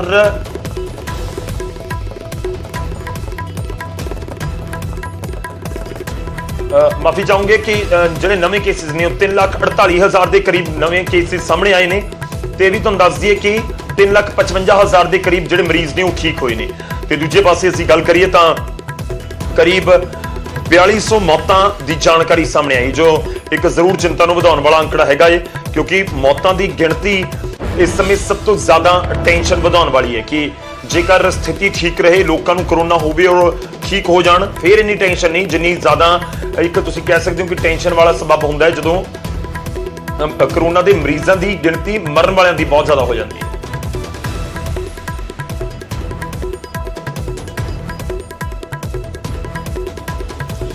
ਇਹ ਪੰਜਾਬ ਦੇ ਅੰਕੜੇ ਵੀ ਤੁਹਾਨੂੰ ਦਿਖਾ ਦਿੰਦੇ ਹਾਂ ਕਿ ਪੰਜਾਬ ਦੇ ਵਿੱਚ ਇਸ ਸਮੇਂ ਅੰਕੜੇ ਕੀ ਕੁਝ ਕਹਿੰਦੇ ਨੇ ਜਿਹੜੇ ਕਰੋਨਾ ਦੇ ਸਾਹਮਣੇ ਆਏ ਨੇ 24 ਘੰਟਿਆਂ ਦੇ ਵਿੱਚ ਕੀ ਕੁਝ ਅੰਕੜੇ ਨੇ। ਦੇਸ਼ ਦੇ ਵਿੱਚ 4205 ਲੋਕਾਂ ਦੀ ਮੌਤ ਹੋਈ ਹੈ, 3,48,421 ਨਵੇਂ ਕੇਸ ਸਾਹਮਣੇ ਆਏ ਨੇ। ਇਹ ਪੂਰੇ ਦੇਸ਼ ਦਾ ਅੰਕੜਾ ਅਸੀਂ ਤੁਹਾਡੇ ਤੱਕ ਪਹੁੰਚਾ ਰਹੇ ਹਾਂ। ਜਦਕਿ ਗੱਲ ਕਰੀਏ ਅਸੀਂ ਪੰਜਾਬ ਦੀ ਤਾਂ ਪੰਜਾਬ ਦੇ ਵਿੱਚ 8668 ਨਵੇਂ ਕੇਸ ਰਿਪੋਰਟ ਕੀਤੇ ਗਏ ਨੇ, 217 ਲੋਕਾਂ ਦੀ ਮੌਤ ਹੋਈ ਹੈ, 7324 ਲੋਕ ਪੰਜਾਬ ਦੇ ਵਿੱਚ ਠੀਕ ਵੀ ਹੋਏ ਨੇ। ਪੰਜਾਬ ਦੇ ਜਿਹੜੇ ਹੌਟਸਪੌਟ ਜ਼ਿਲ੍ਹੇ ਨੇ ਉਹਨਾਂ ਦਾ ਵੀ ਇੱਕ ਵਾਰੀ ਜ਼ਿਕਰ, ਲੁਧਿਆਣਾ ਲਗਾਤਾਰ ਟੌਪ ਦੇ ਉੱਤੇ ਹੈ ਕਿ ਜਿੱਥੇ ਸਭ ਤੋਂ ਜ਼ਿਆਦਾ ਇਸ ਸਮੇਂ ਕੇਸ ਰਿਪੋਰਟ ਹੋ ਰਹੇ ਨੇ। ਲੁਧਿਆਣਾ 'ਚ 1386 ਨਵੇਂ ਕੇਸ, ਮੋਹਾਲੀ 'ਚ 1020, ਫਾਜ਼ਿਲਕਾ 'ਚ 702, ਬਠਿੰਡਾ 'ਚ 682, ਪਟਿਆਲਾ ਦੇ ਵਿੱਚ 638, ਜਲੰਧਰ ਦੇ ਵਿੱਚ 571 ਇਹ ਨਵੇਂ ਕੇਸਿਸ ਰਿਪੋਰਟ ਕੀਤੇ ਗਏ ਨੇ। ਹੌਟਸਪੌਟ ਜ਼ਿਲ੍ਹੇ ਨੇ। ਮੌਤਾਂ ਦੀ ਗਿਣਤੀ ਵੀ ਤੁਹਾਨੂੰ ਦੱਸਦੇ ਹਾਂ ਕਿ ਕਿਸ ਤਰੀਕੇ ਨਾਲ ਵੱਖ-ਵੱਖ ਜ਼ਿਲ੍ਹਿਆਂ ਦੇ ਵਿੱਚ ਹੈ। ਲੁਧਿਆਣਾ ਇੱਕ ਵਾਰ ਫਿਰ ਤੋਂ ਟੌਪ ਦੇ ਉੱਤੇ, 30 ਲੋਕਾਂ ਦੀ ਮੌਤ, ਹਰ ਘੰਟੇ ਇੱਕ ਤੋਂ ਜ਼ਿਆਦਾ ਲੋਕਾਂ ਦੀ ਮੌਤ ਹੋ ਰਹੀ ਹੈ। ਬਠਿੰਡਾ ਦੇ ਵਿੱਚ 27 ਲੋਕਾਂ ਦੀ ਮੌਤ 24 ਘੰਟਿਆਂ ਦੇ ਵਿੱਚ, ਪਟਿਆਲਾ 'ਚ 17 ਲੋਕਾਂ ਦੀ ਮੌਤ, ਅੰਮ੍ਰਿਤਸਰ 'ਚ 17 ਲੋਕਾਂ ਦੀ ਮੌਤ, ਜਦਕਿ ਸੰਗਰੂਰ ਦੇ ਵਿੱਚ 13 ਲੋਕਾਂ ਦੀ ਮੌਤ ਕਰੋਨਾ ਦੀ ਵਜ੍ਹਾ ਦੇ ਨਾਲ ਹੋਈ ਹੈ। ਇਸ ਤੋਂ ਬਾਅਦ ਅੱਗੇ ਵਧਦੇ ਹਾਂ ਤੇ ਪੰਜਾਬ ਦੇ ਵਿੱਚ ਮੌਤਾਂ ਦੇ 5 ਦਿਨਾਂ ਦੇ ਅੰਕੜੇ ਵੀ ਤੁਹਾਨੂੰ ਦਿਖਾਉਂਦੇ ਹਾਂ ਕਿ ਕਿਸ ਤਰੀਕੇ ਨਾਲ ਮੌਤਾਂ ਦੇ ਅੰਕੜੇ ਵਧੇ ਨੇ। ਤਾਂ 7 ਤਰੀਕ ਨੂੰ ਤੇ 11 ਤਰੀਕ ਨੂੰ ਕੀ ਕੁਝ ਹਾਲ ਹੈ ਉਹ ਤੁਹਾਡੀ ਟੀਵੀ ਸਕਰੀਨ ਦੇ ਉੱਤੇ। 7 ਮਈ ਨੂੰ 165 ਲੋਕਾਂ ਦੀ ਮੌਤ ਹੋਈ ਸੀ, 8 ਮਈ ਨੂੰ 171, 9 ਮਈ ਨੂੰ 191, 10 ਮਈ ਨੂੰ 198, ਜਦਕਿ 11 ਮਈ ਨੂੰ 217 ਲੋਕਾਂ ਦੀ ਮੌਤ ਹੋਈ ਹੈ। ਮੌਤਾਂ ਦਾ ਅੰਕੜਾ ਜੋ ਅਸੀਂ ਲਗਾਤਾਰ ਜ਼ਿਕਰ ਕਰ ਰਹੇ ਹਾਂ ਕਿ ਚਿੰਤਾ ਨੂੰ ਵਧਾਉਣ ਵਾਲਾ ਹੈ। ਬਹੁਤ ਸਾਰੇ ਲੋਕਾਂ ਨੂੰ ਕਰੋਨਾ ਹੋਇਆ, ਠੀਕ ਹੋ ਗਿਆ, ਉਹ ਘਰ 'ਚ ਹੀ ਆਈਸੋਲੇਟ ਰਹੇ, ਹਸਪਤਾਲ ਗਏ, ਉੱਥੋਂ ਵੀ ਉਹਨਾਂ ਦੀ ਸਹੀ ਸਲਾਮਤ ਵਾਪਸੀ ਹੋ ਗਈ। ਪਰ ਜਿਹੜਾ ਮੌਤਾਂ ਵਾਲਾ ਅੰਕੜਾ ਇਹ ਜ਼ਰੂਰ ਚਿੰਤਾ ਨੂੰ ਵਧਾਉਂਦਾ ਹੈ। ਅੱਗੇ ਵਧਦੇ ਹਾਂ ਤੇ ਹੁਣ ਤੁਹਾਨੂੰ ਦਿਖਾਉਂਦੇ ਹਾਂ ਕਿ ਮਰੀਜ਼ਾਂ ਦਾ ਅੰਕੜਾ ਪਿਛਲੇ 5 ਦਿਨਾਂ ਦੇ ਵਿੱਚ। ਤੇ 5 ਦਿਨਾਂ ਦੇ ਵਿੱਚ 7 ਮਈ ਤੋਂ ਲੈ ਕੇ 11 ਮਈ ਤੱਕ ਦੇ ਅੰਕੜੇ। 7 ਮਈ ਨੂੰ 8367 ਸੀ, 8 ਮਈ ਨੂੰ ਸਭ ਤੋਂ ਵੱਡਾ ਅੰਕੜਾ ਹੁਣ ਤੱਕ ਦਾ 9100, 9 ਮਈ ਨੂੰ 8531, 10 ਮਈ ਨੂੰ 8625, 11 ਮਈ ਨੂੰ 8668 ਤੇ ਨਵੇਂ ਕੇਸ ਰਿਪੋਰਟ ਕੀਤੇ ਗਏ ਨੇ। ਗੁਆਂਢੀ ਸੂਬਿਆਂ ਦਾ ਵੀ ਹਾਲ ਤੁਹਾਨੂੰ ਦੱਸ ਦਿੰਦੇ ਹਾਂ ਕਿ ਗੁਆਂਢੀ ਸੂਬਿਆਂ 'ਚ ਇਸ ਸਮੇਂ ਕੀ ਕੁਝ ਸਥਿਤੀ ਹੈ। ਸ਼ੁਰੂਆਤ ਹਰਿਆਣਾ ਤੋਂ। ਹਰਿਆਣਾ ਦੇ ਵਿੱਚ ਵੀ ਮੌਤਾਂ ਦੀ ਗਿਣਤੀ ਜ਼ਰੂਰ ਚਿੰਤਾ ਨੂੰ ਵਧਾਉਂਦੀ ਹੈ। ਹਾਲਾਂਕਿ ਪਿਛਲੇ ਕੁਝ ਦਿਨਾਂ ਦੇ ਵਿੱਚ ਇਹ ਅੰਕੜਾ ਹੇਠਾਂ ਨੂੰ ਗਿਆ ਹੈ, ਡਿਕਲਾਈਨ ਹੋਇਆ ਹੈ। ਤੇ ਤੁਹਾਨੂੰ ਦੱਸ ਦਈਏ ਕਿ 7 ਮਈ ਨੂੰ 177 ਲੋਕਾਂ ਦੀ ਮੌਤ ਹੋਈ ਸੀ, 8 ਮਈ ਨੂੰ 155, 9 ਮਈ ਨੂੰ 151, 10 ਮਈ ਨੂੰ 161, 11 ਮਈ ਨੂੰ 144 ਲੋਕਾਂ ਦੀ ਕਰੋਨਾ ਦੀ ਵਜ੍ਹਾ ਦੇ ਨਾਲ ਮੌਤ ਹੋਈ ਸੀ। ਗੱਲ ਹਿਮਾਚਲ ਦੀ ਵੀ ਕਰ ਲੈਂਦੇ ਹਾਂ। ਹਿਮਾਚਲ ਦੇ ਵਿੱਚ ਕੇਸਿਸ ਕਿਸ ਤਰੀਕੇ ਨਾਲ ਵੱਧ ਰਹੇ ਨੇ ਉਹ ਵੀ ਇਸ ਸਮੇਂ ਗੌਰ ਕਰਨ ਵਾਲੀ ਗੱਲ ਹੈ, ਕਿਉਂਕਿ ਕੇਂਦਰੀ ਸਿਹਤ ਮੰਤਰਾਲਾ ਇਹ ਵੀ ਕਹਿ ਚੁੱਕਿਆ ਕਿ ਪੰਜਾਬ ਤੇ ਹਿਮਾਚਲ ਦੇ ਵਿੱਚ ਕਰੋਨਾ ਦੇ ਕੇਸਿਸ ਵੱਧ ਰਹੇ ਨੇ, ਦੇਸ਼ ਦੇ ਕਈ ਸੂਬਿਆਂ ਦੇ ਵਿੱਚ ਘਟ ਰਹੇ ਨੇ।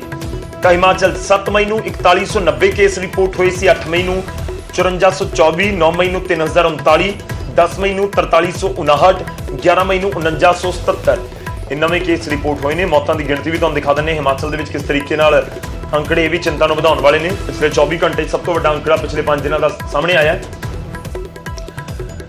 ਤੇ ਤੁਹਾਨੂੰ ਦੱਸ ਦਈਏ ਕਿ 7 ਮਈ ਨੂੰ 56 ਮੌਤਾਂ ਹਿਮਾਚਲ ਦੇ ਵਿੱਚ, 8 ਮਈ ਨੂੰ 37, 9 ਮਈ ਨੂੰ 55, 10 ਮਈ ਨੂੰ 53 ਤੇ 11 ਮਈ ਨੂੰ 64 ਲੋਕਾਂ ਦੀ ਮੌਤ ਕਰੋਨਾ ਦੀ ਵਜ੍ਹਾ ਦੇ ਨਾਲ ਹੋਈ ਹੈ। ਗੱਲ ਅਸੀਂ ਹਿਮਾਚਲ ਦੀ ਕਰ ਰਹੇ ਹਾਂ।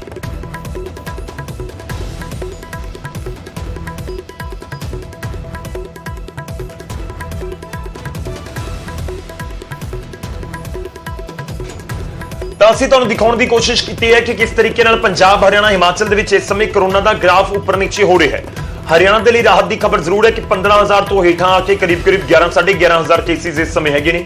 ਤੇ ਦੂਜੇ ਪਾਸੇ ਹਿਮਾਚਲ ਦੇ ਵਿੱਚ ਗ੍ਰਾਫ ਵੱਧ ਰਿਹਾ ਹੈ। ਪੰਜਾਬ ਦੇ ਵਿੱਚ ਮੌਤਾਂ ਦੀ ਗਿਣਤੀ ਬਹੁਤ ਜ਼ਿਆਦਾ ਹੈ ਜੋ ਚਿੰਤਾ ਨੂੰ ਵਧਾਉਣ ਵਾਲੀ ਹੈ। ਤੇ ਵੱਖ-ਵੱਖ ਥਾਵਾਂ ਤੋਂ ਅਸੀਂ ਅਪਡੇਟ ਲੈਣ ਦੀ ਕੋਸ਼ਿਸ਼ ਕਰਾਂਗੇ। ਸਾਡੇ ਨਾਲ ਸਾਡੇ ਸਹਿਯੋਗੀ ਇਸ ਸਮੇਂ ਜੁੜ ਰਹੇ ਨੇ। ਜਸਵੀਰ ਬਰਾੜ ਲੁਧਿਆਣਾ ਤੋਂ, ਸਾਡੇ ਨਾਲ ਰਣਵੀਰ ਸਿੰਘ ਸਾਡੇ ਸਹਿਯੋਗੀ ਜੁੜ ਰਹੇ ਨੇ ਸ਼ਿਮਲਾ ਤੋਂ, ਹਿਮਾਚਲ ਦਾ ਅਪਡੇਟ ਦੇਣਗੇ। ਜਸਵੀਰ ਤੋਂ ਅਸੀਂ ਅਪਡੇਟ ਲਾਵਾਂਗੇ ਪੂਰੇ ਪੰਜਾਬ ਦਾ, ਖਾਸ ਤੌਰ ਤੇ ਲੁਧਿਆਣਾ ਦਾ। ਪਹਿਲਾਂ ਰੁਕ ਕਰਦੇ ਹਾਂ ਜਸਵੀਰ ਦਾ। ਜਸਵੀਰ, ਪਹਿਲਾ ਸਵਾਲ ਇਹੀ, ਲੁਧਿਆਣਾ ਦੇ ਹਾਲਾਤ ਸਾਨੂੰ ਦੱਸੋ, ਕਿਉਂਕਿ ਅੰਕੜੇ ਚਿੰਤਾ ਨੂੰ ਵਧਾਉਣ ਵਾਲੇ ਨੇ। ਪੰਜਾਬ ਦੇ ਵਿੱਚ ਜਾਂ ਫਿਰ ਦੁਨੀਆ ਦੇ ਕਿਸੇ ਵੀ ਕੋਨੇ ਦੇ ਉੱਤੇ ਪੰਜਾਬ ਨਾਲ ਤਾਲੁਕ ਰੱਖਣ ਵਾਲੇ ਲੋਕ ਇਸ ਸਮੇਂ ਬੈਠੇ ਲੁਧਿਆਣਾ ਦੇ ਵੱਲ ਦੇਖ ਰਹੇ ਨੇ ਕਿ ਲੁਧਿਆਣਾ 'ਚ ਮੌਜੂਦਾ ਸਥਿਤੀ ਬਹੁਤ ਖਰਾਬ ਨਜ਼ਰ ਆਉਂਦੀ ਹੈ। ਇੱਕ ਦਿਨ 'ਚ 30 ਲੋਕਾਂ ਦੀ ਮੌਤ, 1200-1300 ਤੋਂ ਜ਼ਿਆਦਾ ਕੇਸਿਸ। ਸਥਿਤੀ ਕੀ ਹੈ ਮੌਜੂਦਾ ਸਮੇਂ 'ਚ? ਕਿਹੜੇ ਸਭ ਤੋਂ ਵੱਧ ਪ੍ਰਭਾਵਿਤ ਇਲਾਕੇ ਨੇ?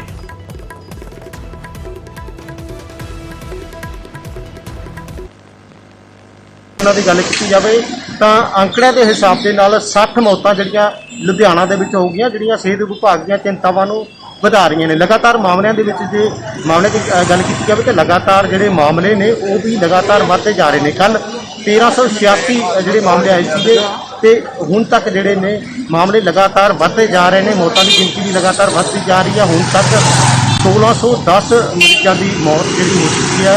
ਪੰਜਾਬ ਦਾ ਪਹਿਲਾ ਜ਼ਿਲ੍ਹਾ ਹੈਗਾ ਲੁਧਿਆਣਾ, ਜਿੱਥੇ ਸਭ ਤੋਂ ਵੱਧ ਜਿਹੜੀਆਂ ਮੌਤਾਂ ਹੋਈਆਂ ਨੇ। ਜ਼ਿਲ੍ਹਾ ਪ੍ਰਸ਼ਾਸਨ ਵੱਲੋਂ ਬੇਸ਼ੱਕ ਜਿਹੜੇ ਨੇ ਜਿਹੜੇ ਲੋਕਾਂ ਨੂੰ ਸੁਰੱਖਿਅਤ ਰੱਖਣ ਦੇ ਲਈ ਖਾਸ ਜਿਹੜੇ ਸਖਤ ਪ੍ਰਬੰਧਾਂ ਦੀ ਗੱਲ ਕੀਤੀ ਜਾਂਦੀ ਹੈ। ਸੁਵਿਧਾ ਕੇਂਦਰ ਜਿਹੜੇ ਨੇ ਜਿੱਥੇ ਪਬਲਿਕ ਡੀਲਿੰਗ 5 ਵਜੇ ਤੱਕ ਹੁੰਦੀ ਸੀ, ਉਹ ਘਟਾ ਕੇ ਹੁਣ 7-8 ਵਜੇ ਤੋਂ ਲੈ ਕੇ 12 ਵਜੇ ਤੱਕ ਜਿਹੜੀ ਹੈ ਉਹ ਕਰ ਦਿੱਤੀ ਗਈ ਹੈ। ਸਕੂਲਾਂ ਦਾ ਟਾਈਮ ਜਿਹੜਾ ਸੀਗਾ ਉਹ ਵੀ ਹੁਣ ਜਿਹੜਾ ਬਦਲ ਦਿੱਤਾ ਗਿਆ ਹੈ। ਸਵੇਰ 8:15 ਵਜੇ ਤੋਂ ਲੈ ਕੇ 11 ਵਜੇ ਤੱਕ 11:15 ਵਜੇ ਤੱਕ ਜਿਹੜੇ ਸਕੂਲ ਨੇ ਉਹ ਖੁੱਲ੍ਹਣਗੇ ਸਿਰਫ 50% ਸਟਾਫ ਦੇ ਨਾਲ ਦੀ ਨਾਲ। ਜ਼ਿਲ੍ਹਾ ਪ੍ਰਸ਼ਾਸਨ ਨੇ ਇਹ ਵੀ ਆਦੇਸ਼ ਦਿੱਤੇ ਆ ਕਿ ਕੋਈ ਵੀ ਜਿਹੜਾ ਹੈ ਸਕੂਲ ਦਾ ਜਿਹੜੇ ਪ੍ਰਬੰਧਕ ਨੇ ਉਹ ਬੱਚਿਆਂ ਨੂੰ ਤੇ ਪੇਰੈਂਟਸ ਨੂੰ ਸਕੂਲ ਦੇ ਵਿੱਚ ਨਹੀਂ ਬੁਲਾਉਣਗੇ। ਲਗਾਤਾਰ ਮਾਮਲੇ ਜਿਹੜੇ ਨੇ ਉਹ ਲੁਧਿਆਣਾ ਦੀਆਂ ਜਿਹੜੀਆਂ ਚਿੰਤਾਵਾਂ ਨੇ ਉਹ ਵਧਾ ਰਹੇ ਨੇ।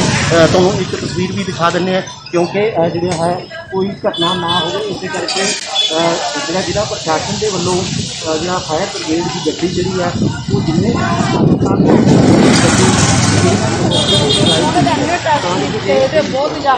ਦੀ ਘਟਨਾ ਹੁੰਦੀ ਹੈ ਤਾਂ ਮੌਕੇ 'ਤੇ ਜਾ ਕੇ ਜਿਹੜਾ ਕੰਟਰੋਲ ਕੀਤਾ ਜਾ ਸਕਦਾ।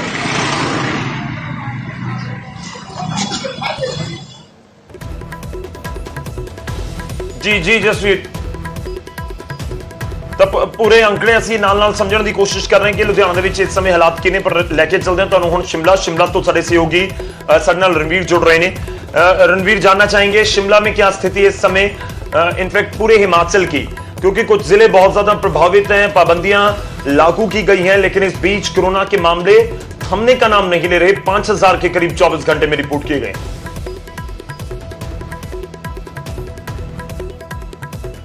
कांगड़ा जिले में 10,745 एक्टिव केसेस अभी हैं। उसके बाद जो दूसरा जो जिला आता है वो मुख्यमंत्री का अपना गृह जिला है। मंडी जिले में जो है जो आंकड़ा जारी किया गया है स्वास्थ्य विभाग से की ओर से, उसकी तरफ मंडी जिले में जो है 3,936 एक्टिव केसेस की संख्या है।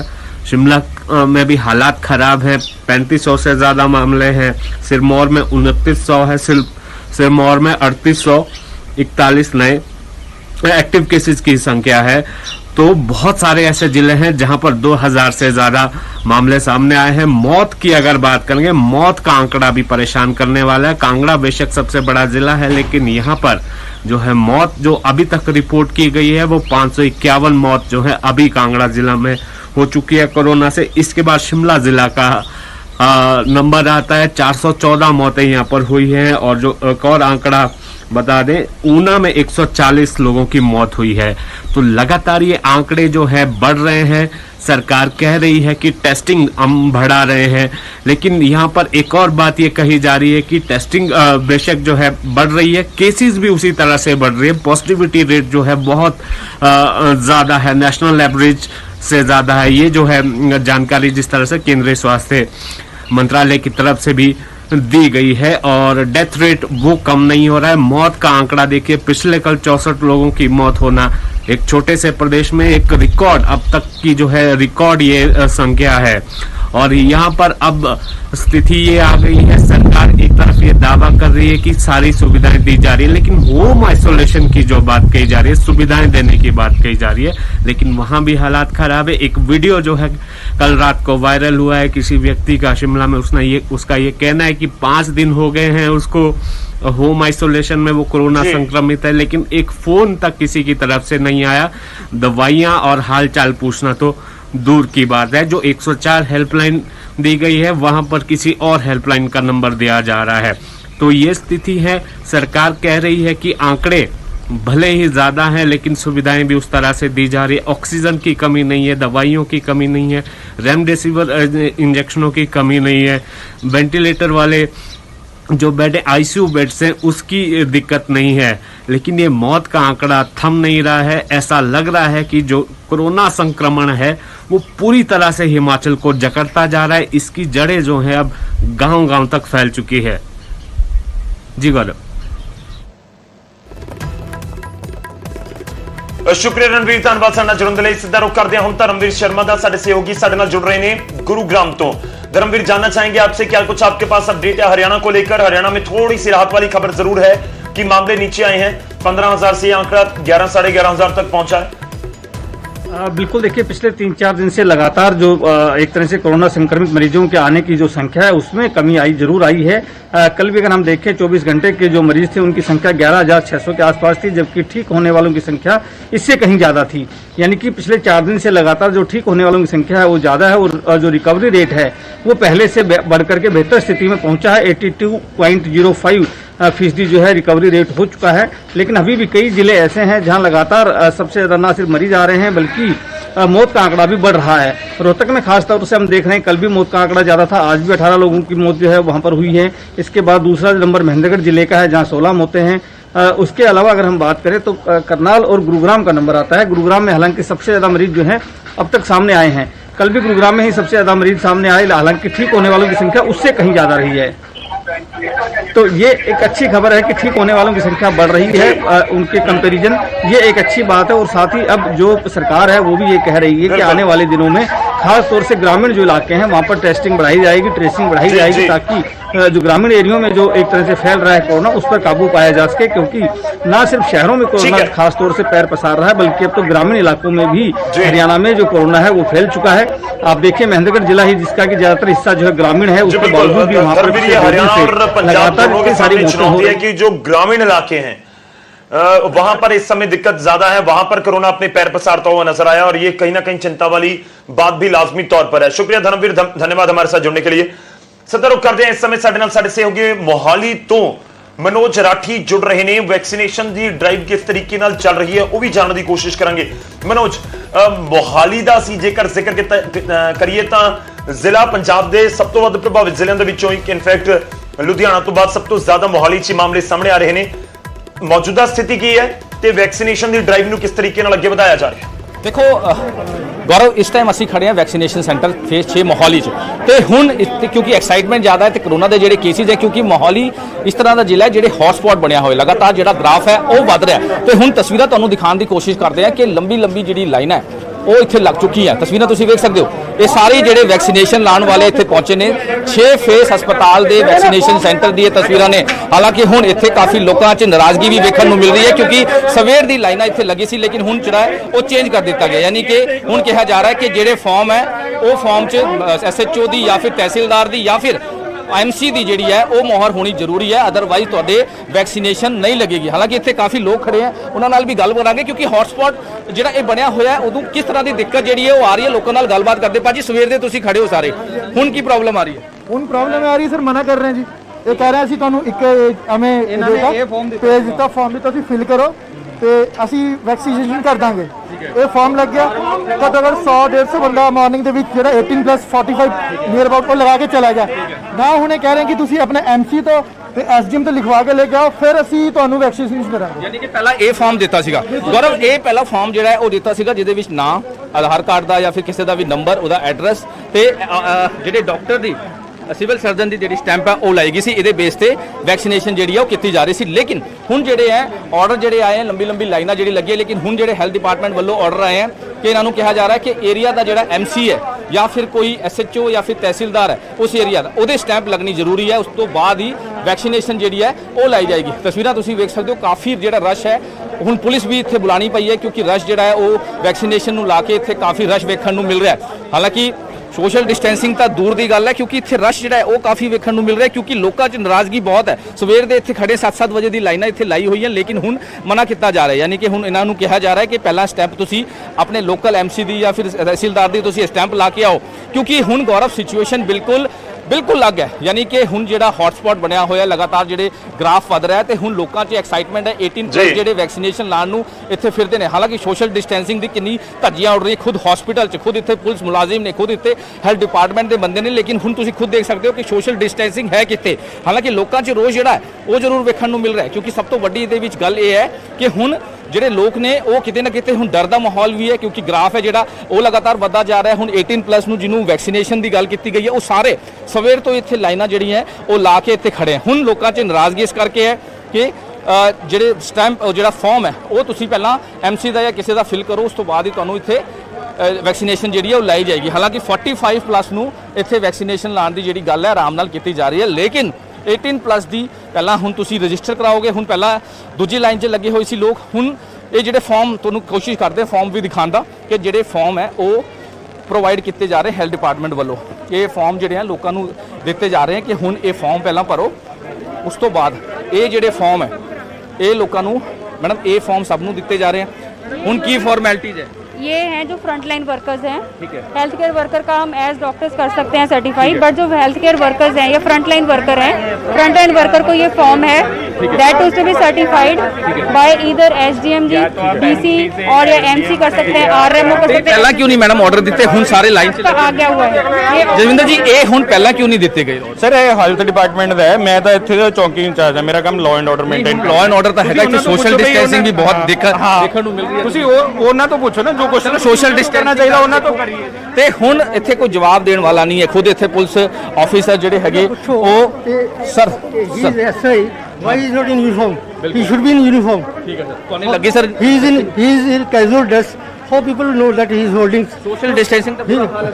Yeah, no, not at all. ਠੀਕ ਹੈ। ਤੇ ਹੁਣ ਇੱਥੇ ਕਾਫੀ ਜਿਹੜਾ ਹੈਗਾ ਅਸਮੰਜਸ ਸਥਿਤੀ ਹੈ, ਕਿਸੇ ਨੂੰ ਪਤਾ ਹੀ ਨਹੀਂ ਲੱਗ ਰਿਹਾ ਕਿ ਹੋ ਕੀ ਰਿਹਾ ਹੈ। ਹੁਣ ਤਸਵੀਰਾਂ ਐਕਸਕਲੂਸਿਵ ਤਸਵੀਰਾਂ ਤੁਸੀਂ ਵੇਖ ਰਹੇ ਹੋ ਗੌਰਵ ਕਿ ਹੁਣ ਸਿਚੁਏਸ਼ਨ ਕਿਸ ਤਰ੍ਹਾਂ ਹੈ, ਕਿਉਂਕਿ ਹੁਣ ਜਿਹੜੀ ਐਕਸਟਰਾ ਆਰਡੀਨਰੀ ਸਿਚੁਏਸ਼ਨ ਨੂੰ ਲੈ ਕੇ ਲੋਕਾਂ 'ਚ ਡਰ ਦਾ ਮਾਹੌਲ ਵੀ ਹੈ। ਲੇਕਿਨ ਹੁਣ ਵੈਕਸੀਨੇਸ਼ਨ ਲਾਣ ਕਰਕੇ, ਹਾਲਾਂਕਿ ਹੁਣ ਵੈਕਸੀਨੇਸ਼ਨ ਕਿਹਾ ਜਾ ਰਿਹਾ ਹੈ ਕਿ ਜਿਹੜਾ ਤੁਸੀਂ ਫਾਰਮ ਫਿਲ ਕਰਕੇ ਲਾਓਗੇ ਤਹਿਸੀਲਦਾਰ ਦਾ, ਐਮਸੀ ਦਾ, ਐਸਐਚਓ ਦੀ ਮੋਹਰ ਜਿਹੜੀ ਹੈ ਲੱਗੇਗੀ, ਉਸ ਤੋਂ ਬਾਅਦ ਹੀ ਤੁਹਾਡਾ ਇੰਜੈਕਸ਼ਨ ਜਿਹੜਾ ਲਾਏਗਾ। ਹੁਣ ਲੋਕਾਂ 'ਚ ਨਾਰਾਜ਼ਗੀ ਇਸ ਕਰਕੇ ਹੈ ਕਿ ਸਵੇਰ ਦੇ 7 ਵਜੇ ਦੀ ਲਾਈਨ 'ਚ ਖੜੇ ਹੈ, ਜਦ ਉਹਨਾਂ ਦਾ ਨੰਬਰ ਆਉਂਦਾ ਤਾਂ ਉਹਨਾਂ ਨੂੰ ਕਿਹਾ ਜਾਂਦਾ ਹੈ ਕਿ ਹੁਣ ਜਿਹੜੇ ਫਾਰਮ ਹੈ ਉਹ ਇਹ ਵਾਲੇ ਜਿਹੜੇ ਫਾਰਮ ਹੈ ਉਹ ਨਹੀਂ ਚੱਲਣਗੇ। ਤਾਂ ਤੁਸੀਂ ਕਿਤੇ ਨਾ ਕਿਤੇ ਹੁਣ ਲੋਕਾਂ 'ਚ, ਹਾਲਾਂਕਿ ਸੋਸ਼ਲ ਡਿਸਟੈਂਸਿੰਗ ਕਾਫੀ ਰਸ਼ ਇੱਥੇ ਵੇਖਣ ਨੂੰ ਮਿਲ ਰਿਹਾ ਹੈ। ਮੋਹਾਲੀ ਹੌਟਸਪੌਟ ਬਣਿਆ ਹੋਇਆ ਹੈ। ਮੋਹਾਲੀ ਦੇ ਫੇਸ 6 ਹਸਪੀਟਲ ਦੀਆਂ ਤਸਵੀਰਾਂ ਨੇ ਜਿੱਥੇ ਖੁਦ ਇਸ ਤਰ੍ਹਾਂ ਦੀ ਸੋਸ਼ਲ ਡਿਸਟੈਂਸਿੰਗ ਦੀ ਧੱਜੀਆਂ ਉੱਡ ਰਹੀਆਂ, ਲੋਕਾਂ 'ਚ ਇਸ ਤਰ੍ਹਾਂ ਦਾ ਮਾਹੌਲ ਬਣਾਇਆ ਹੋਇਆ, ਪੁਲਿਸ ਖੁਦ ਆਫੀਸਰ ਇੱਥੇ ਮੌਜੂਦ ਨੇ। ਲੇਕਿਨ ਤੁਸੀਂ ਤਸਵੀਰਾਂ ਇਹ ਸਾਫ਼ ਤੌਰ ਤੇ ਬਿਆਨ ਕਰ ਰਹੀਆਂ ਕਿ ਹਾਲਾਤ ਕਿਸ ਤਰ੍ਹਾਂ ਦੇ।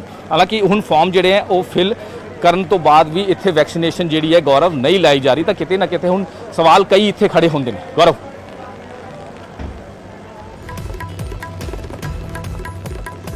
ਲਾਜ਼ਮੀ ਤੌਰ ਤੇ ਪਰ ਇਹ ਵੀ ਜਾਣਨਾ ਚਾਹਾਂਗੇ ਕਿ ਇਹ ਕਿਹਾ ਜਾਂਦਾ ਹੈ ਮਨੋਜ ਕਿ ਜਦੋਂ ਤੁਸੀਂ ਵੈਕਸੀਨੇਸ਼ਨ ਸੈਂਟਰ ਜਾਣਾ ਤਾਂ ਆਪਣੇ ਫੋਨ ਦੇ ਵਿੱਚ ਰਜਿਸਟਰ ਕਰਵਾ ਕੇ ਜਾਓ ਤੇ ਉੱਥੇ ਅਪਾਇੰਟਮੈਂਟ ਮਿਲਦੀ ਹੈ ਘੰਟਿਆਂ ਦੇ ਹਿਸਾਬ ਦੇ ਨਾਲ।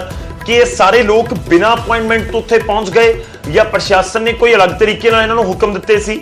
ਤੇ ਨਾਲ ਹੀ ਇਹ ਵੀ ਜਾਣਨਾ ਚਾਹਾਂਗੇ ਕਿ ਜਿਹੜੇ 45 ਸਾਲ ਤੋਂ ਜ਼ਿਆਦਾ ਉਮਰ ਦੇ ਲੋਕ ਨੇ ਉਹਨਾਂ ਦੇ ਬਾਰੇ ਕੀ, ਉਹਨਾਂ ਦੇ ਬਾਰੇ ਪ੍ਰਸ਼ਾਸਨ ਕੀ ਕਹਿ ਰਿਹਾ ਕਿ ਤੁਸੀਂ ਉਹ ਡਾਇਰੈਕਟਲੀ ਆ ਕੇ ਵੈਕਸੀਨੇਸ਼ਨ ਲਗਵਾ ਸਕਦੇ ਨੇ, ਉਹਨਾਂ ਦੀ ਲੱਗ ਰਹੀ ਹੈ ਨਹੀਂ ਲੱਗ ਰਹੀ, ਉਹਨਾਂ ਦੇ ਲਈ ਕੋਈ ਵੱਖਰੀ ਲਾਈਨ ਹੈ? ਉਹ ਜੇਕਰ ਮੋਹਾਲੀ ਪਹੁੰਚ ਰਹੇ ਨੇ ਵੈਕਸੀਨ ਦੇ ਲਈ ਤਾਂ ਉਹਨਾਂ ਦੇ ਲਈ ਕੀ ਇੰਤਜ਼ਾਮ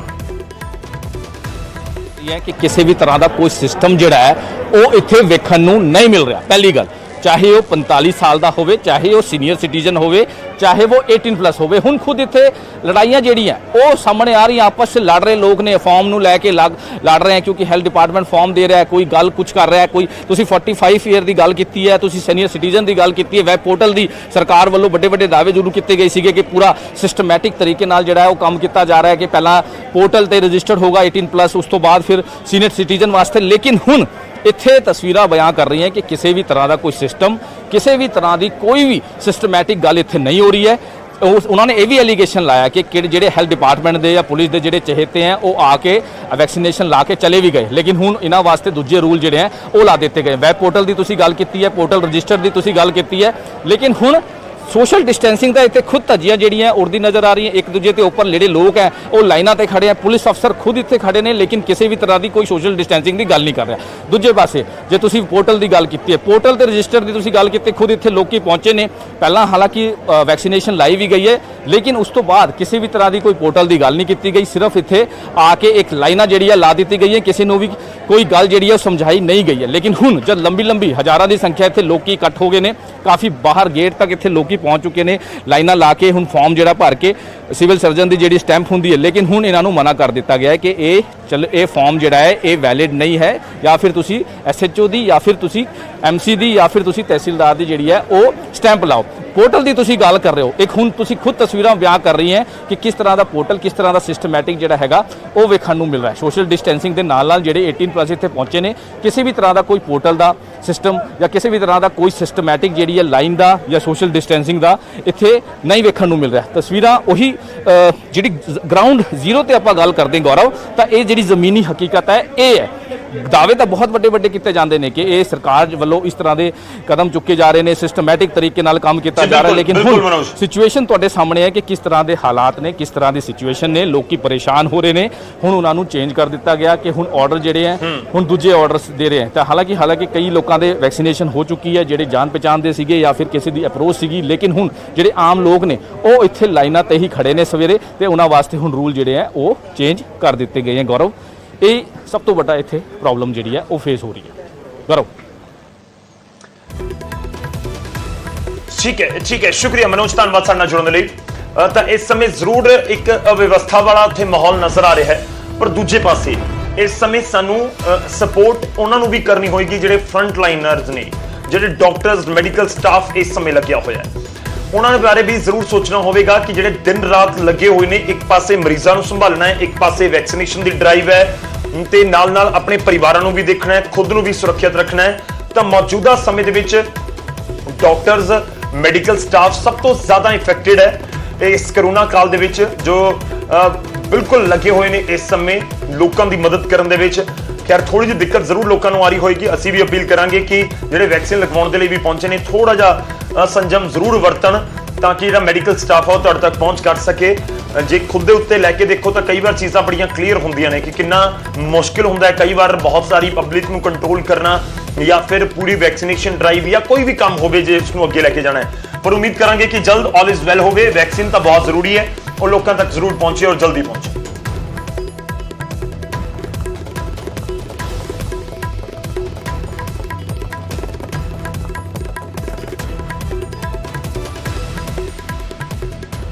ਹੁਣ ਅੱਗੇ ਵਧਦੇ ਹਾਂ, ਅਗਲੀ ਖਬਰ ਦਾ ਰੁਖ ਕਰਦੇ ਹਾਂ ਤੇ ਗੱਲ ਹੋਵੇਗੀ ਕੇਂਦਰ ਦੀ ਸਰਕਾਰ ਦੀ। ਜਾਂ ਕੋਰੋਨਾ ਦੇ ਵੱਧਦੇ ਮਾਮਲਿਆਂ ਦੇ ਵਿਚਾਲੇ ਕੇਂਦਰ ਦੀ ਸਰਕਾਰ ਵੀ ਐਕਸ਼ਨ ਦੇ ਵਿੱਚ ਹੈ। ਕੇਂਦਰੀ ਸਿਹਤ ਮੰਤਰੀ ਦੇ ਵੱਲੋਂ ਅਹਿਮ ਮੀਟਿੰਗ ਸੱਦੀ ਗਈ ਹੈ। 8 ਸੂਬਿਆਂ ਦੇ ਸਿਹਤ ਮੰਤਰੀ ਦੇ ਨਾਲ ਕੇਂਦਰੀ ਸਿਹਤ ਮੰਤਰੀ ਮੁਲਾਕਾਤ ਕਰਨਗੇ, ਬੈਠਕ ਕਰਨਗੇ, ਵਰਚੁਅਲ ਤਰੀਕੇ ਨਾਲ ਹੀ ਗੱਲਬਾਤ ਹੋਏਗੀ। 8 ਸੂਬਿਆਂ ਦੇ ਸਿਹਤ ਮੰਤਰੀਆਂ ਦੀ ਬੈਠਕ ਸੱਦੀ ਗਈ ਹੈ। ਇਸ ਦੇ ਵਿੱਚ ਪੰਜਾਬ ਦੇ ਸਿਹਤ ਮੰਤਰੀ ਵੀ ਸ਼ਾਮਲ ਨੇ, ਬਲਬੀਰ ਸਿੱਧੂ ਵੀ ਹੋਣਗੇ, ਹਰਿਆਣਾ ਦੇ ਅਨਿਲ ਵਿਜ ਵੀ ਹੋਣਗੇ, ਬਿਹਾਰ, ਝਾਰਖੰਡ, ਉੜੀਸਾ, ਤੇਲੰਗਾਨਾ, ਉੱਤਰਾਖੰਡ ਤੇ ਜੰਮੂ ਕਸ਼ਮੀਰ ਦੇ ਜਿਹੜੇ ਸਿਹਤ ਮੰਤਰੀ ਨੇ ਉਸ ਬੈਠਕ ਦੇ ਵਿੱਚ ਹਿੱਸਾ ਲੈਣਗੇ। ਨਾ ਸੂਬਿਆਂ ਦੇ ਵਿੱਚ ਕੋਰੋਨਾ ਦੀ ਤੇਜ਼ ਰਫ਼ਤਾਰ ਜਾਰੀ ਹੈ, ਜਿਵੇਂ ਪਹਿਲਾਂ ਵੀ ਜ਼ਿਕਰ ਕੀਤਾ ਹੈ। ਕੇਂਦਰੀ ਸਿਹਤ ਮੰਤਰਾਲੇ ਨੇ ਇੱਕ ਦਿਨ ਪਹਿਲਾਂ ਜਿਹੜੀ ਪ੍ਰੈਸ ਕਾਨਫਰੰਸ ਸ਼ਾਮ ਨੂੰ ਹੁੰਦੀ ਹੈ, ਬਰੀਫ ਕੀਤਾ ਜਾਂਦਾ ਹੈ ਪੂਰੇ ਦੇਸ਼ ਨੂੰ ਕਿ ਮੌਜੂਦਾ ਸਥਿਤੀ ਕੀ ਹੈ। ਤਾਂ ਉਸ ਦੇ ਵਿੱਚ ਇਹ ਸਾਫ਼ ਕੀਤਾ ਗਿਆ ਸੀ ਕਿ ਬਹੁਤ ਸਾਰੇ ਸੂਬਿਆਂ ਦੇ ਵਿੱਚ ਕੋਰੋਨਾ ਦੇ ਕੇਸਿਸ ਘਟੇ ਨੇ, ਪਰ ਪੰਜਾਬ, ਹਿਮਾਚਲ, ਹਰਿਆਣਾ ਇਹ ਉਹ ਸੂਬੇ ਨੇ ਜਿੱਥੇ ਕੋਰੋਨਾ ਦੀ ਰਫ਼ਤਾਰ ਇਸ ਸਮੇਂ ਤੇਜ਼ ਨਜ਼ਰ ਆ ਰਹੀ ਹੈ। ਤਾਂ ਅੱਜ ਕੇਂਦਰੀ ਸਿਹਤ ਮੰਤਰੀ ਡਾਕਟਰ ਹਰਸ਼ਵਰਧਨ ਸਿਹਤ ਮੰਤਰੀ ਬਲਬੀਰ ਸਿੱਧੂ ਦੇ ਨਾਲ ਗੱਲਬਾਤ ਕਰਨਗੇ। ਬਲਬੀਰ ਸਿੱਧੂ ਸਣੇ 8 ਸੂਬਿਆਂ ਦੇ ਜਿਹੜੇ ਸਿਹਤ ਮੰਤਰੀ ਇਸ ਬੈਠਕ ਦੇ ਵਿੱਚ ਮੌਜੂਦ ਹਨ।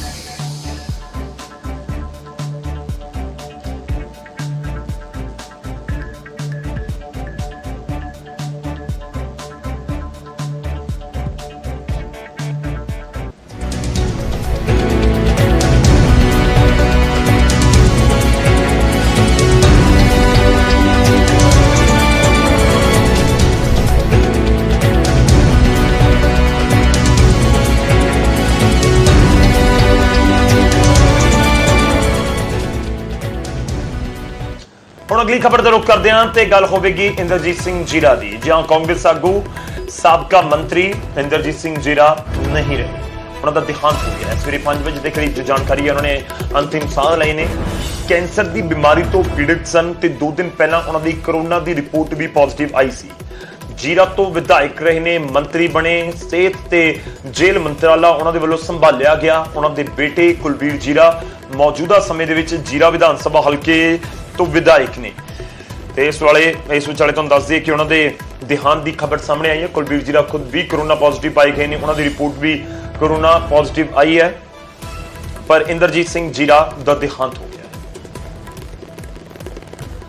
ਉਧਰ ਮੁੱਖ ਮੰਤਰੀ ਕੈਪਟਨ ਅਮਰਿੰਦਰ ਸਿੰਘ ਨੇ ਟਵੀਟ ਕਰਕੇ ਇੰਦਰਜੀਤ ਸਿੰਘ ਜੀਰਾ ਦੇ ਦੇਹਾਂਤ ਦੇ ਉੱਤੇ ਦੁੱਖ ਦਾ ਪ੍ਰਗਟਾਵਾ ਕੀਤਾ ਹੈ। ਮੁੱਖ ਮੰਤਰੀ ਨੇ ਆਪਣੇ ਟਵੀਟ ਦੇ ਵਿੱਚ ਕੀ ਕੁਝ ਲਿਖਿਆ ਤੁਹਾਨੂੰ ਉਹ ਵੀ ਦਿਖਾਣੇ ਆ। ਸੀਐਮ ਨੇ ਆਪਣੇ ਟਵੀਟ ਦੇ ਵਿੱਚ ਲਿਖਿਆ ਕਿ ਸਾਬਕਾ ਵਿਧਾਇਕ ਇੰਦਰਜੀਤ ਸਿੰਘ ਜੀਰਾ ਜੀ ਦੇ ਦੇਹਾਂਤ ਦੀ ਖਬਰ ਸੁਣ ਕੇ ਬੇहद ਦੁਖੀ ਹਾਂ। ਉਹ ਪਾਰਟੀ ਦੇ ਜੁਝਾਰੂ ਸਿਪਾਹੀ ਸਨ ਅਤੇ ਉਹਨਾਂ ਦੀ ਆਪਣੀ ਪੂਰੀ ਜ਼ਿੰਦਗੀ ਲੋਕਾਂ ਦੀ ਸੇਵਾ ਨੂੰ ਸਮਰਪਿਤ ਕੀਤੀ। ਉਹਨਾਂ ਦੇ ਬੇਟੇ ਕੁਲਬੀਰ ਜੀਰਾ ਅਤੇ ਪਰਿਵਾਰ ਦੇ ਨਾਲ ਮੇਰੀ ਹਮਦਰਦੀ। ਪਰਮਾਤਮਾ ਉਹਨਾਂ ਨੂੰ ਆਪਣੇ ਚਰਨਾਂ ਦੇ ਵਿੱਚ ਨਿਵਾਸ ਬਖਸ਼ੇ। ਤਾਂ ਸੀਐਮ ਦੇ ਵੱਲੋਂ ਵੀ ਦੁੱਖ ਦਾ ਪ੍ਰਗਟਾਵਾ ਕੀਤਾ ਗਿਆ ਹੈ ਟਵੀਟ ਕਰਕੇ।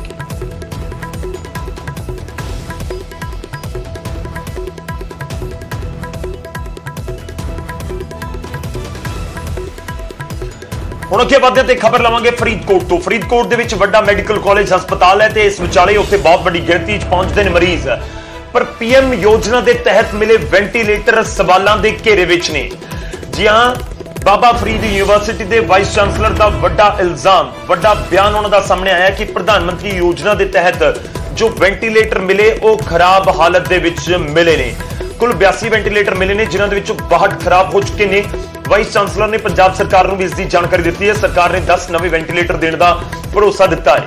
ਫਰੀਦਕੋਟ ਇੱਕ ਵੱਡਾ ਹਸਪਤਾਲ ਹੈ। ਪੰਜਾਬ ਦੇ ਜਿਹੜੇ ਵੱਡੇ ਹਸਪਤਾਲ ਉਹਨਾਂ ਦੇ ਵਿੱਚੋਂ ਇੱਕ ਫਰੀਦਕੋਟ ਹੈ। ਜਿਵੇਂ ਅਸੀਂ ਚੰਡੀਗੜ੍ਹ ਪੀਜੀਆਈ ਦਾ ਜ਼ਿਕਰ ਕਰਦੇ ਹਾਂ, ਫਰੀਦਕੋਟ ਰਜਿੰਦਰਾ ਹਸਪਤਾਲ, ਲੁਧਿਆਣਾ ਦੇ ਹਸਪਤਾਲ ਜਾਂ ਫਿਰ ਅੰਮ੍ਰਿਤਸਰ ਦੇ ਹਸਪਤਾਲ, ਉਹਨਾਂ ਦੇ ਵਿੱਚ ਉਸ ਕਤਾਰ ਦੇ ਵਿੱਚ ਫਰੀਦਕੋਟ ਦਾ ਮੈਡੀਕਲ ਕਾਲਜ ਅਤੇ ਹਸਪਤਾਲ ਗਿਣਿਆ ਜਾਂਦਾ ਹੈ। ਵੱਡੀ ਗਿਣਤੀ ਦੇ ਵਿੱਚ ਮਾਲਵੇ ਦੇ ਲੋਕ ਉੱਥੇ ਪਹੁੰਚਦੇ ਨੇ ਇਲਾਜ ਦੇ ਲਈ ਤੇ ਇਸ ਵਿਚਾਲੇ ਜੋ ਜਾਣਕਾਰੀ ਮਿਲ ਰਹੀ ਹੈ, ਵੀਸੀ ਵੱਡਾ ਇਲਜ਼ਾਮ ਲਗਾ ਰਹੇ ਨੇ ਕਿ ਜੋ ਪੀਐਮ ਯੋਜਨਾ ਦੇ ਤਹਿਤ ਵੈਂਟੀਲੇਟਰ ਆਏ, 82 ਵੈਂਟੀਲੇਟਰ ਕਹਿਣ ਨੂੰ ਤਾਂ ਆ ਗਏ ਪਰ ਉਸ ਦੇ ਵਿੱਚੋਂ ਸਿਰਫ 20 ਹੀ ਚੱਲਣਯੋਗ ਨੇ, 62 ਖਰਾਬ ਹੋ ਚੁੱਕੇ ਨੇ। ਤੇ ਇਸ ਵਿਚਾਲੇ ਪੰਜਾਬ ਸਰਕਾਰ ਨੂੰ ਜਾਣਕਾਰੀ ਦਿੱਤੀ ਗਈ ਹੈ। ਪੰਜਾਬ ਸਰਕਾਰ ਦੇ ਵੱਲੋਂ ਜ਼ਰੂਰ ਕਿਹਾ ਗਿਆ ਕਿ ਅਸੀਂ ਤੁਹਾਨੂੰ 10 ਨਵੇਂ ਵੈਂਟੀਲੇਟਰ ਜਲਦ ਮੁਹੱਈਆ ਕਰਵਾਵਾਂਗੇ।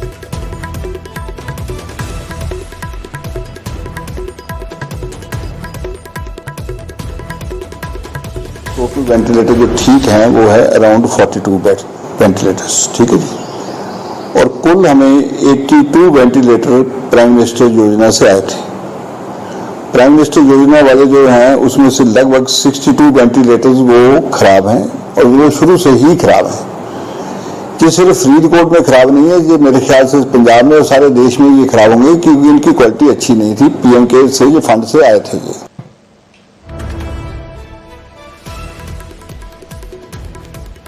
ਤਾਂ ਪੂਰਾ ਮਾਮਲਾ ਇਸ ਸਾਹਮਣੇ ਆਇਆ। ਵੈਂਟੀਲੇਟਰਸ ਨੂੰ ਲੈ ਕੇ ਇਸ ਸਮੇਂ ਆਈਸੀਯੂ ਬੈਡਸ, ਵੈਂਟੀਲੇਟਰ, ਆਕਸੀਜਨ, ਇਹ ਸਭ ਦੀ ਬਹੁਤ ਜ਼ਰੂਰਤ ਹੈ। ਅਸੀਂ ਸਾਰੇ ਜਾਣਦੇ ਹਾਂ, ਸਮਝਦੇ ਹਾਂ, ਪਰ ਇਸ ਵਿਚਾਲੇ ਜੇਕਰ 82 ਵੈਂਟੀਲੇਟਰ ਮਿਲਣ ਤੇ ਉਸ ਦੇ ਵਿੱਚੋਂ 62 ਖਰਾਬ ਹੋ ਜਾਣ ਜਾਂ 62 ਚੱਲਣਯੋਗ ਨਾ ਹੋਣ ਤਾਂ ਫਿਰ ਇਹਨਾਂ ਵੈਂਟੀਲੇਟਰਸ ਦਾ ਫਾਇਦਾ ਕੀ?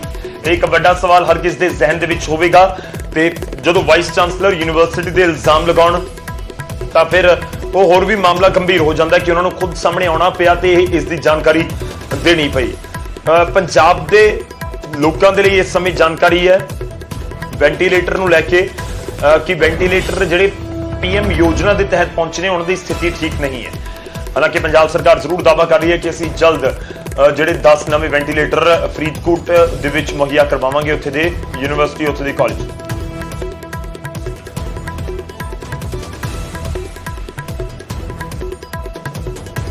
ਹੁਣ ਅੱਗੇ ਵਧਦੇ ਅਗਲੀ ਖਬਰ ਦਾ ਰੁਖ ਕਰਾਂਗੇ। ਅਗਲੀ ਖਬਰ ਬਠਿੰਡਾ ਤੋਂ ਹੈ। ਬਠਿੰਡਾ ਦੇ ਵਿੱਚ ਇੱਕ ਏਐਸਆਈ ਦੇ ਉੱਤੇ ਗੰਭੀਰ ਇਲਜ਼ਾਮ ਲੱਗੇ ਨੇ।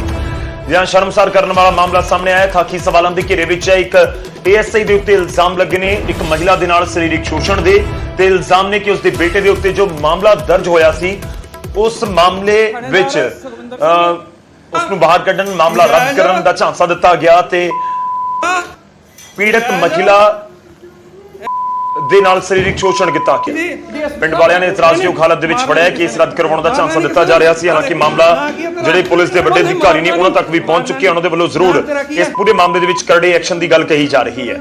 ਕੀ ਨਾ ਨੰਬਰ ਕਿੰਨਾ ਤੇਰਾ? ਉਹ ਨਹੀਂ ਮਾਰ, ਨਹੀਂ ਪਹਿਲਾਂ ਤੁਸੀਂ ਬੱਚੇ ਤੇ ਕੇਸ ਪਾਇਆ। ਇੱਕ ਵੀਡੀਓ ਵੀ ਸਾਹਮਣੇ ਆਈ ਹੈ। ਇਤਰਾਜ਼ਯੋਗ ਹਾਲਤ ਦੇ ਵਿੱਚ ਐਸਆਈ ਨੂੰ ਕਾਬੂ ਕੀਤਾ ਗਿਆ ਹੈ ਤੇ ਉੱਥੇ ਮਾਫੀਆਂ ਜ਼ਰੂਰ ਮੰਗਦਾ ਹੋਇਆ ਸ਼ਖਸ ਨਜ਼ਰ ਆਇਆ। ਉੱਥੇ ਜਿਹੜਾ ਮੌਜੂਦ ਜੋ ਸ਼ਖਸ ਵੀਡੀਓ ਬਣਾ ਰਿਹਾ ਸੀ ਉਹ ਨਾਮ ਪੁੱਛ ਰਿਹਾ ਹੈ। ਪਿੰਡ ਵਾਸੀਆਂ ਦਾ ਵੀ ਇਲਜ਼ਾਮ ਹੈ ਕਿ ਮਹਿਲਾ ਦੇ ਬੇਟੇ ਨੂੰ ਜੋ ਕੇਸ ਦੇ ਵਿੱਚ ਨਾਮਜ਼ਦ ਸੀ ਉਹ ਕੇਸ ਰੱਦ ਕਰਨ ਦਾ ਝਾਂਸਾ ਦਿੱਤਾ ਜਾ ਰਿਹਾ ਸੀ। ਕਿਹਾ ਜਾ ਰਿਹਾ ਸੀ ਕਿ ਤੁਹਾਡੇ ਬੇਟੇ ਦੇ ਉੱਤੇ ਕੇਸ ਰੱਦ ਕਰ ਦਿੱਤਾ ਜਾਏਗਾ ਤੇ ਉਸ ਦੀ ਆੜ ਦੇ ਵਿੱਚ ਸਰੀਰਕ ਸ਼ੋਸ਼ਣ ਇਸ ਮਹਿਲਾ ਦਾ ਕੀਤਾ ਜਾ ਰਿਹਾ ਸੀ। ਜੋ ਇਲਜ਼ਾਮ ਇਸ ਏਐਸਆਈ ਦੇ ਉੱਤੇ ਲੱਗੇ ਨੇ ਲਾਜ਼ਮੀ ਤੌਰ ਤੇ ਸ਼ਰਮਨਾਕ ਕਰਤੂਤ ਕਹੀ ਜਾ ਸਕਦੀ ਹੈ। ਹਾਲਾਂਕਿ ਜ਼ਰੂਰ ਮਾਰਨਾ ਨਹੀਂ ਨਾ ਇਸ ਪੂਰੇ ਮਾਮਲੇ ਦੇ ਵਿੱਚ ASI ਇਸ ਵੀਡੀਓ ਦੇ ਵਿੱਚ ਮਾਫੀਆ ਮੰਗਦਾ ਜਾਂ ਫਿਰ ਰੋਂਦਾ ਹੋਇਆ ਵੀ ਨਜ਼ਰ ਆ ਰਿਹਾ। ਸਿੱਧਾ ਰੁਕ ਕਰਦੇ ਹਾਂ, ਸੂਰਜ ਭਾਨ ਸਾਡੇ ਸਹਿਯੋਗੀ ਇਸ ਸਮੇਂ ਸਾਡੇ ਨਾਲ ਜੁੜ ਰਹੇ ਨੇ। ਸੂਰਜ, ਕੀ ਕੁਝ ਤੁਹਾਡੇ ਕੋਲ ਇਸ ਪੂਰੇ ਮਾਮਲੇ ਦੇ ਵਿੱਚ ਜਾਣਕਾਰੀ, ਅਪਡੇਟ? ਦੇਖੋ, ਬਠਿੰਡਾ ਦੇ ਬਾਠ ਪਿੰਡ ਦਾ ਮਾਮਲਾ ਹੈ, ਜਿਹੜੀ ਕਿ 35 ਸਾਲ ਦੀ ਮਹਿਲਾ, ਜਿਸ ਤਰ੍ਹਾਂ ਕਿ ਮਹਿਲਾ ਨੇ ਜਾਣਕਾਰੀ ਦਿੱਤੀ ਹੈ ਕਿ ਉਹਨਾਂ ਦੇ ਬੇਟੇ ਦੇ ਖਿਲਾਫ NDPC ਦਾ ਮੁਕੱਦਮਾ ਦਰਜ ਸੀ ਤੇ ਉਸ ਤੋਂ ਬਾਅਦ ਇਹ ਥਾਣੇਦਾਰ ਆ ਕੇ ਕਹਿੰਦਾ ਕਿ ਮੈਂ ਤੁਹਾਡੀ ਇਸ ਮਾਮਲੇ 'ਚ ਮਦਦ ਕਰਾਂਗਾ, ਭਾਵ ਕੇ ਮਾਮਲੇ ਨੂੰ ਲੈ ਕੇ ਤੁਹਾਨੂੰ ਰਿਲੀਫ ਦਵਾਵਾਂਗਾ, ਮਾਮਲਾ ਕੈਂਸਲ ਕਰਾ ਦਿਆਂਗਾ। ਤੇ ਉਸ ਤੋਂ ਬਾਅਦ ਮਹਿਲਾ ਦੇ ਨਾਲ ਜ਼ਬਰਦਸਤੀ ਸਰੀਰਕ ਰਿਸ਼ਤੇ ਬਣਾਏ ਜਾਂਦੇ ਨੇ। 2 ਦਿਨ ਪਹਿਲਾਂ ਹੀ ਬਠਿੰਡਾ ਦੇ ਵਿੱਚ ਆ ਕੇ ਉਸਨੇ ਸਰੀਰਕ ਰਿਸ਼ਤੇ ਇਸ ਮਹਿਲਾ ਦੇ ਨਾਲ ਬਣਾਏ ਤੇ ਮਹਿਲਾ ਨੇ ਇਸ ਦਾ ਵਿਰੋਧ ਕੀਤਾ ਤੇ ਸਾਰੀ ਘਟਨਾ ਪਿੰਡ ਜਾ ਕੇ ਆਪਦੇ ਰਿਸ਼ਤੇਦਾਰਾਂ ਨੂੰ ਦੱਸੀ ਤੇ ਉਸ ਤੋਂ ਬਾਅਦ ਪਿੰਡ ਵਾਲਿਆਂ ਨੇ ਤੇ ਰਿਸ਼ਤੇਦਾਰਾਂ ਨੇ ਜਦੋਂ ਇਹ ਥਾਣੇਦਾਰ ਉਸ ਮਹਿਲਾ ਦੇ ਘਰ ਪਹੁੰਚਿਆ ਤਾਂ ਉਸਨੂੰ ਇਹਨਾਂ ਨੇ ਰੰਗੀ ਹੱਥੀਂ ਫੜ ਲਿਆ। ਪੱਤੀਯੋਗ ਵੀਡੀਓ ਹੈ ਜਿਹੜੀ ਇਸ ਦੀ ਤੁਹਾਨੂੰ ਨਿਊਜ਼ 18 ਤੇ ਦਿਖਾ ਰਿਹਾ ਕਿ ਇਸ ਤਰ੍ਹਾਂ ਦੇ ਵਿਜ਼ੂਅਲ ਲੈ ਕੇ ਤੁਹਾਨੂੰ ਵਿਦਆਊਟ ਬਲਰ ਕੀਤੇ ਅਸੀਂ ਨਹੀਂ ਦਿਖਾ ਸਕਦੇ, ਤਾਂ ਕਰਕੇ ਤਸਵੀਰਾਂ ਨੇ ਕਿਤੇ ਨਾ ਕਿਤੇ ਜਾ ਕੇ ਖਾਕੀ ਤੇ ਸਵਾਲ ਖੜੇ ਕਰ ਗਏ ਨੇ। ਪਰ ਦੂਸਰੇ ਪਾਸੇ ਸੀਨੀਅਰ ਅਧਿਕਾਰੀ ਨੇ ਉਹ ਕਹਿ ਰਹੇ ਨੇ ਕਿ ਇਹਦੇ ਖਿਲਾਫ FIR ਰਜਿਸਟਰਡ ਹੋ ਰਹੀ ਹੈ, ਕ੍ਰਿਮੀਨਲ ਕੇਸ ਦਰਜ ਹੋ ਰਿਹਾ ਤੇ ਉਸ ਤੋਂ ਬਾਅਦ ਇਸ ਦੀ ਡਿਸਮਿਸ ਦੀ ਰਿਪੋਰਟ ਬਣਾ ਕੇ ਭੇਜ ਦਿੱਤੀ ਜਾਏਗੀ। ਜ਼ਿਕਰਯੋਗ ਇਹ ਹੈ ਕਿ ਕੁਝ ਟਾਈਮ ਪਹਿਲਾਂ ਇੱਥੇ STF ਦੇ DSP ਦੇ ਵੀ ਇਸੇ ਤਰ੍ਹਾਂ ਦੇ ਸੰਗੀਨ ਆਰੋਪ ਲੱਗੇ ਸੀ, ਜਿਸ ਨੂੰ ਲੈ ਕੇ ਉਸ ਨੂੰ ਨੌਕਰੀ ਤੋਂ ਹੱਥ ਧੋਣੇ ਪੈ ਗਏ ਸੀਗੇ। ਔਰ ਉਹ ਦੂਜਾ ਜਿਹੜਾ ਮਾਮਲਾ ਹੈਗਾ ਇਹ ਥਾਣੇਦਾਰ ਦਾ ਸਾਹਮਣੇ ਆਇਆ ਔਰ ਕਿਤੇ ਨਾ ਕਿਤੇ ਜਾ ਕੇ ਖਾਕੀ ਹੈ ਜਿਹੜੇ ਸਵਾਲਾਂ ਦੇ ਘੇਰੇ ਵਿੱਚ ਘਿਰੀ ਹੋਈ ਨਜ਼ਰ ਆ ਰਹੀ ਹੈ। ਸ਼ੁਕਰੀਆ, ਧੰਨਵਾਦ ਸਾਡੇ ਨਾਲ ਜੁੜਨ ਦੇ ਲਈ, ਇਸ ਪੂਰੀ ਗੱਲਬਾਤ ਦੇ ਲਈ। ਸੂਰਜ, ਤਲਾਜ਼ਮੀ ਤੌਰ ਤੇ ਇਹ ਜਿਹੜਾ ਹੈਰਾਨ ਕਰਨ ਵਾਲਾ ਮਾਮਲਾ ਸਾਹਮਣੇ ਆਇਆ ਹੈ ਕਿ ਇੱਕ ਸ਼ਖਸ ਦੇ ਉੱਤੇ ਕੇਸ ਹੈ, ਉਹ ਕੇਸ ਤਾਂ ਜਾਂਚ ਤੋਂ ਬਾਅਦ ਹੀ ਸਾਫ਼ ਹੋਵੇਗਾ ਕਿ ਉਹ ਮੁਲਜ਼ਮ ਹੈ ਜਾਂ ਨਹੀਂ ਹੈ, ਦੋਸ਼ੀ ਹੈ ਜਾਂ ਨਹੀਂ ਹੈ। ਪਰ ਇਹ ASI ਦੇ ਉੱਤੇ ਇਲਜ਼ਾਮ ਨੇ ਕਿ ਉਸ ਕੇਸ ਨੂੰ ਰੱਦ ਕਰਨ ਦਾ ਝਾਂਸਾ ਮਹਿਲਾ ਨੂੰ ਦੇ ਰਿਹਾ ਸੀ। ਸਰੀਰਕ ਸ਼ੋਸ਼ਣ ਉਸ ਮਹਿਲਾ ਦਾ ਕੀਤਾ ਜਾ ਰਿਹਾ ਸੀ, ਪਿੰਡ ਵਾਲਿਆਂ ਨੇ ਰੰਗੇ ਹੱਥੀਂ ਕਾਬੂ ਕਰ ਲਿਆ। ਇਹ ਜੀ CI ਸਟਾਫ ਦਾ ਗੁੰਡਾ SHO ਥਾਣੇਦਾਰ ਸੁਖਵਿੰਦਰ ਸਿੰਘ ਨਜਾਇਜ਼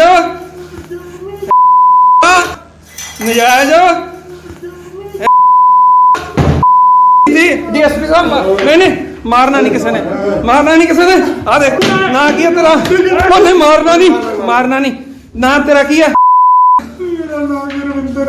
ਕੀ ਨਾ ਨੰਬਰ ਕਿੰਨਾ ਤੇਰਾ? ਉਹ ਨਹੀਂ ਮਾਰਨਾ ਨਹੀਂ ਪਹਿਲਾਂ ਤੁਸੀਂ ਬੱਚੇ ਤੇ ਕੇਸ ਪਾਇਆ, ਬੱਚੇ ਤੇ ਹਟ ਬੈਠ। DSP ਸਾਹਿਬ ਆਇਓ। ਹਾਂ ਤਾਂ ਚੱਕ। ਇਹ ਜੀ CI ਸਟਾਫ ਦਾ ਗੁੰਡਾ SHO ਥਾਣੇਦਾਰ ਸੁਖਵਿੰਦਰ ਸਿੰਘ